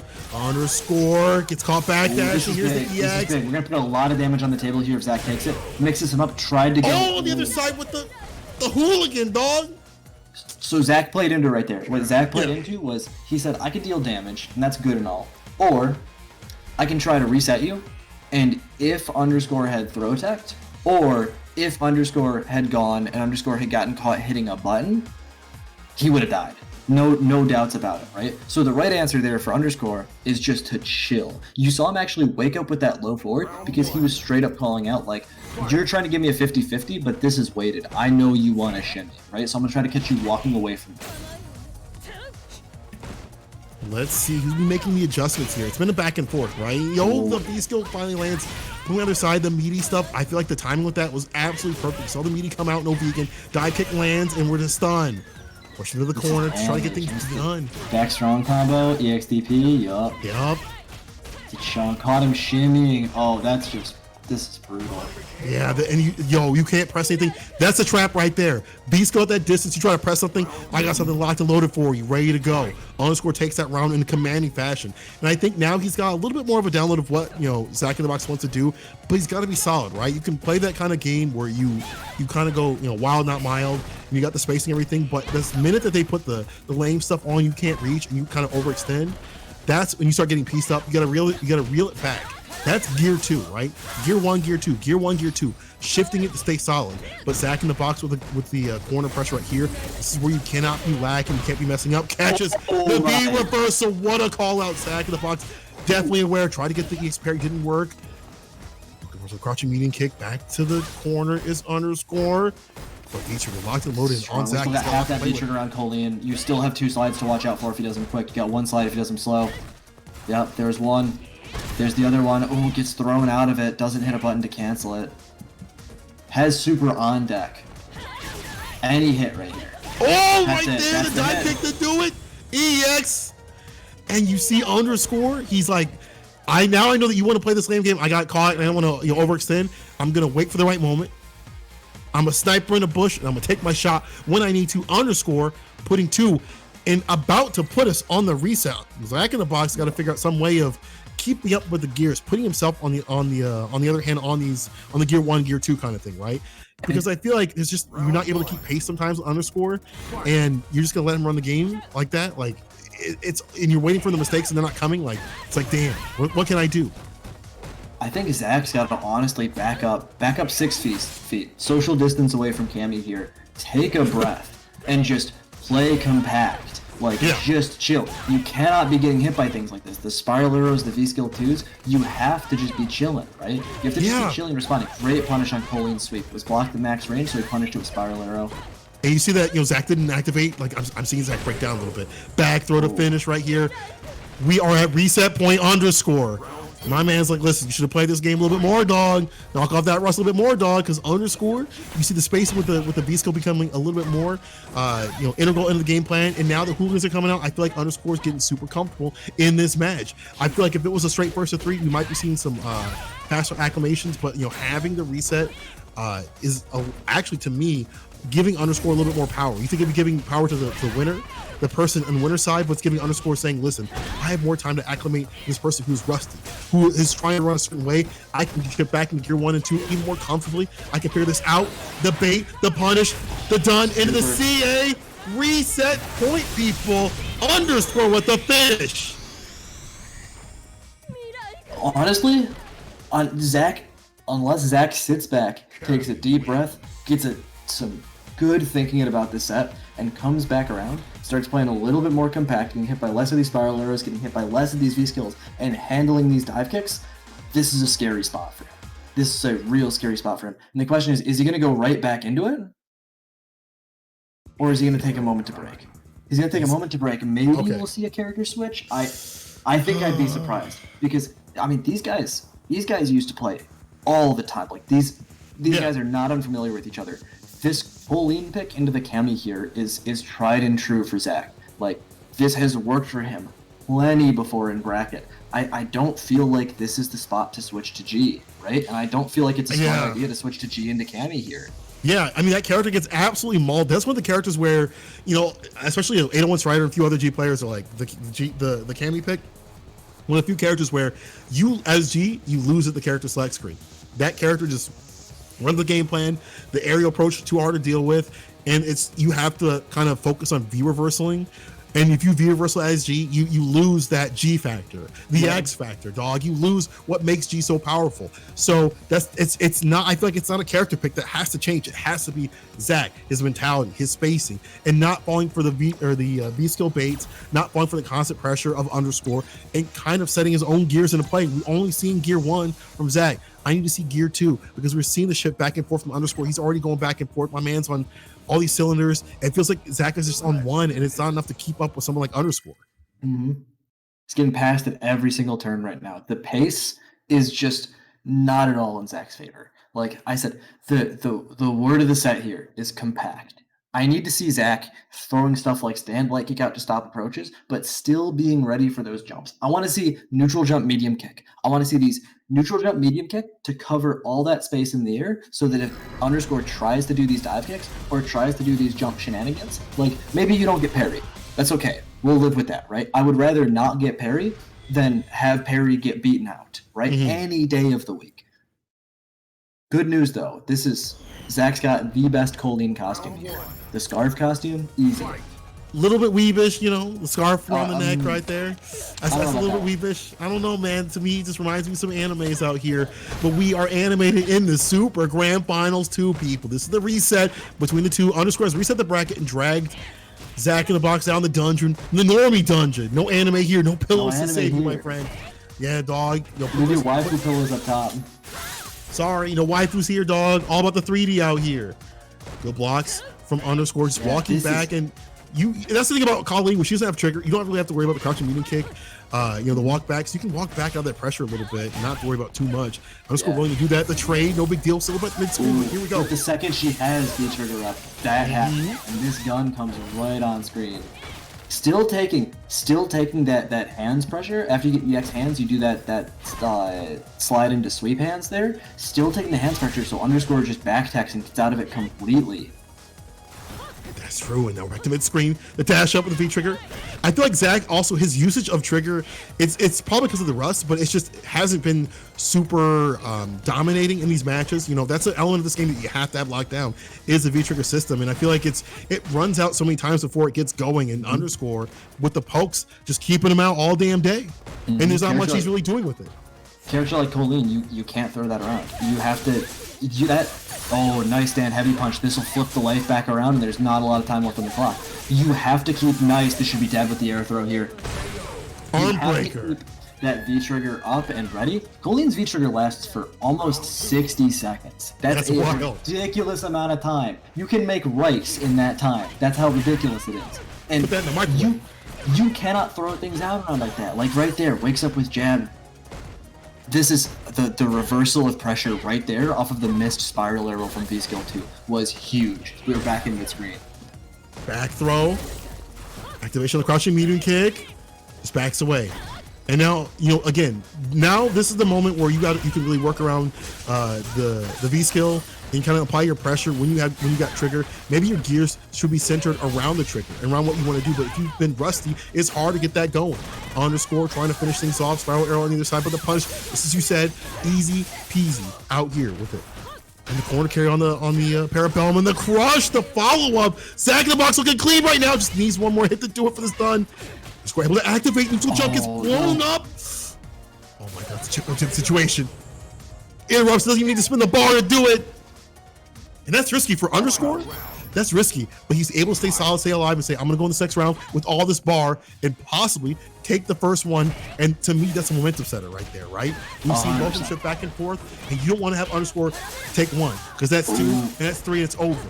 Nice. He cut the V skill at that unsafe range, and he punished it with Stand Strong immediately. That last round, up until the last couple of situations there, I loved the way Zack was playing that. And I'm liking when he's taking this slightly low risk approach before he's got V trigger, just using Coldine's buttons, using throw, using the threat of throw. You have won a set before in specifically against Underscore here. Specifically in winner's side with the shimmy setups, right? The shimmy, the throw game entirely. So play into that, make that scary, right? Establish your throw game like this. Establish your throw game, get in the corner, throw him, get back in there, throw is still on deck. What are you gonna press to get out? Oh, he jumped out though. He's out, but this is, if you're Zack in the box, this is a determiner. You have to stay solid. You cannot let these moments break you. Nice neutral jump with the heavy kick. Just take a little bit of damage on the table, and now he's in the corner. Onus is on him. You gotta be looking out for that. If Underscore gets a little bit antsy, the hooligan may come out. He might start cycling these options, but it doesn't matter. Back throw. Underscore has meter to work with. You can't let him get the confirms or throw out anything here. EX comes through on the other side. No. Zack is getting. He got eaten alive by Hooligan. That was what? 3 hooligans we saw in that round that all gave a positive response for Underscore? He's not ready for it right now. He's not ready for it, and we're in the reset of Grand Finals with Underscore up a game. You can't be not ready for a move. And that might be the rust factor coming into play, where the character has the options, but in the heat of battle, where they haven't really introduced it, you haven't had the time to be in your mind mentally be I should be looking out for this, I should be catching this. It just comes into play and it pieces you up, and Underscore will just recognize that raw DP lands, and now I'm starting to see that Underscore starting to feel himself a little bit too much. You start to give him too much. That one match gives Underscore that pressure, that momentum. I feel like Zack's breaking down mentally in the mental game right here, but the crush, it's the mistakes that we saw before. Also, on the other hand, Underscore going a little bit too far into things. Didn't get hit on the activation on the other side. Crush, see, Underscore taking too many risks at this point too. Right now, they're both breaking down, but in different ways. And it's going to be a battle of who can stay solid for the longest, for the duration of the rest of the set. If I'm Zack right now, honestly, and I play into these mid-screen situations, like right here, I back off to full screen and I take a breath. I back up to full screen, I take a breath, and I try not to get caught by things like that, right? The EX dive kicks. My goal as Zack, my goal as Underscore would be to get Zack to waste the resources on the V-trick, and my goal as Zack would be to get Underscore to waste the EX so that I'm not afraid of EX dive kick and I'm not afraid of EX holding. Very much so. Nice backdash, beats the throw. There you go. Tried to beat a throw with stand heavy kick there to beat a delayed throw attack, but it just whiffed overhead. I love that. You got to rotate those options, dog. I mean, we haven't really seen that much happen, in the corner situations. We've just seen them either block it out or, get crush counter or even get counter hit for meaties. But my man's going in right here. Underscore gets the DP activation from Zack in the box off the crouching meaty kick. Just trying to find something to make it hit, make it land, gets a back throw. This is what we wanted to see before. Put the pressure on him. It could be dead. It should be dead. Let me see it. No, he goes for the reset. Oh, and gets the throw. That is one of those ways. Also, when you make somebody whiff a throw, and you kill them off it, it's real simple. It's absolutely basic high level Street Fighter, but it is still a statement. It is I got you to do what I wanted you to do, right? Momentum setting, dog. That's this. You're playing at my tempo, at my pace, at my speed. And you gotta keep doing that. You gotta keep having moments like that to stall Underscore, because I feel like if Underscore's in this mode where he's only in gear 1, he keeps making the mistakes where he's just going a little bit too ham, a little bit too wild, and not mild, you get to say, listen, I'll piece you up for every mistake that you're doing. If you don't calm this down, I'm going in. But Underscore's going in as he has him in the corner. But I feel like you put yourself in a situation where you put yourself in the corner like that, you're letting Zach in the box move out and activate. That's kind of like, to me, not the best sign, right? Like, you're getting a little too antsy in the neutral, but it's starting to work out here as he finds the final hit for the super. But that misconfirmed, dog, that missed dive kick, this could all turn around. It can be one hit. It can be one hit right now. Let's see it. Jeez, watch the What ball. kind of damage the reset? Oh, it stays in front there. But Zach, you're willing to take that. Not that just, yep, he made him waste the bar, and that means OCA on the deck. So you only got to worry about a few more things. A few less things, I should say. Dash up, gets attacked, but the dive kick, V-trigger flavored comes through. Underscore, up 2. We've been saying it for games now. Resource management. These slides are not paying off in the way they're happening, right? And if you want to slide to enforce a throw situation, that's strong. But if you slide up and you down strong and you down strong again, or you slide up and you down strong and you back up, that's the end of that pressure. Like, you just threw a third of your V-trigger to the wind, and you just went to a position. Underscore's not afraid of you, right? Underscore's not afraid of you spending slide like that. Make him fear it, right? Whether that's consistent mix-up pressure, consistent low pressure through the slide, or stand heavy punch for days and bro baits him with the dive kick. We've seen so much of that from Underscore today. I just seen this man just do a raw sweep, and this set the tone for this match here as the crush counter lands and Underscore getting closer and closer to the finals and closer and closer to match point. All he needs to do is land a few more hits. Zach does have V-trigger, but he's got to do something more with this. We need to see more. The setups are gone. He's out playing the footsie game, but he trades, and Underscore will take that 8 day of the week, and now it's match point. Underscore. You can tell Zach's uncomfortable. The way that on that hail knockdown, that he just locked up and he backed up a little bit, you can tell when you're unwilling to take your best Oki, uncomfortable. But still getting the throw game here, one guess for stun, and it's forward, it's back throw. There we go. Easy stun, hail, jump, heavy kick, full combo here. No, drops it. No punish on it though, that's okay. Any hit of EX hands is dead, there it is. Arm down, take him to the ground, nice. Zach still clutching, signs of life, but it's not much more than a heartbeat. Hey man, get the resuscitator on this man right now. Someone call 911. Not for me, but for you is what needs to happen for Zach in the box. He's got to do more. He's got to do more in calming down Underscore because they're just running rampant. And Underscore, I feel like, is in this position where like he'll take some more risk just to stress you out. Because even if you take a match here or there, it don't matter because nice. See, this is better. But let's see what comes from this, right? Oh, twice in a row. That's what we're gonna see. That season 2 full lean strength. That was so clean. Is that slight delay on crouch medium punch? The slightest of delay, trying to catch their trying to catch them throw teching or jumping out of the corner or delay jabbing or something like that, right? And that twice in a row right there, Zach got it, and that's what kept him in the game. That's what kept him in the set.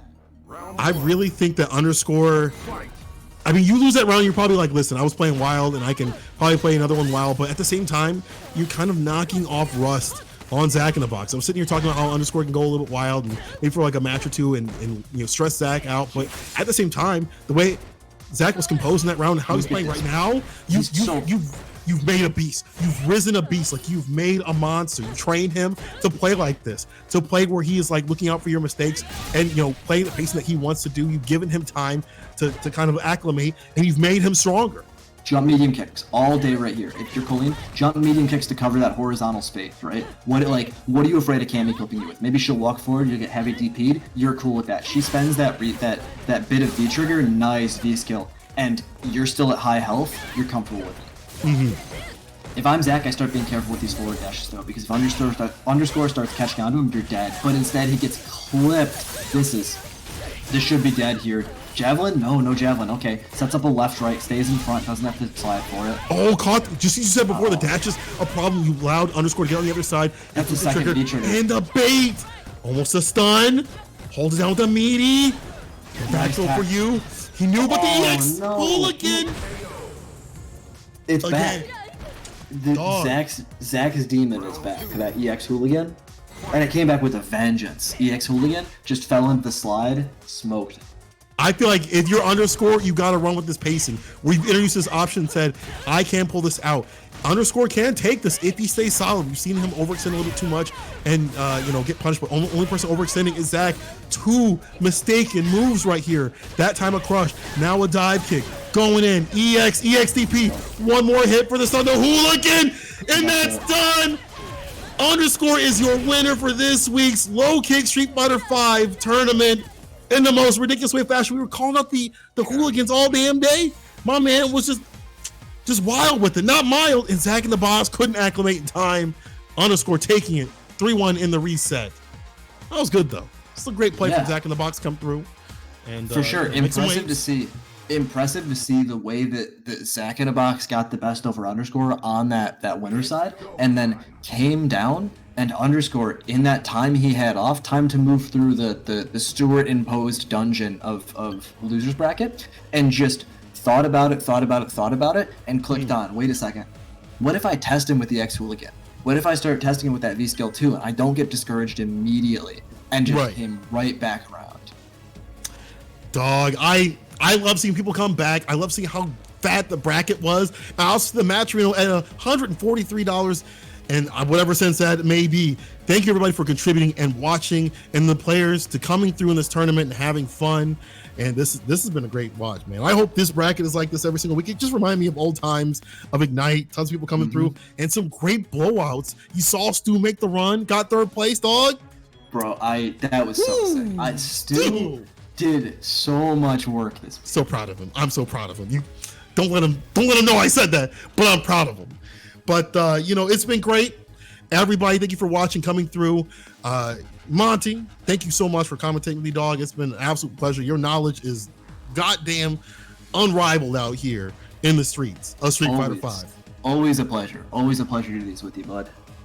And people, again, make sure you guys are keeping it locked. Make sure you guys are following the channels, all Low Kick channels. Obviously, this one. Make sure you guys are keeping it locked on this one as well, too, because the man that runs this channel doesn't always just run Street Fighter 5 on the weekends. He runs multiple things, so we'll be seeing great action, not only Fall Guys, Monster Hunter, things like that all the way through the week, and also some other subs on the Midwest area. So make sure you guys are following. Make sure you guys, if you want to donate a little more than match for you can, and make sure that you are retweeting and giving love to Low Kick people on the Twitters, showing that love and support, because they gave us a great place to play every single week. And to be honest, that's what we need right now is, to keep that spark alight. But until next week, until we meet again, my name is St. Cola. I'm Monte Carlo. And we'll see y'all later. Have a good night.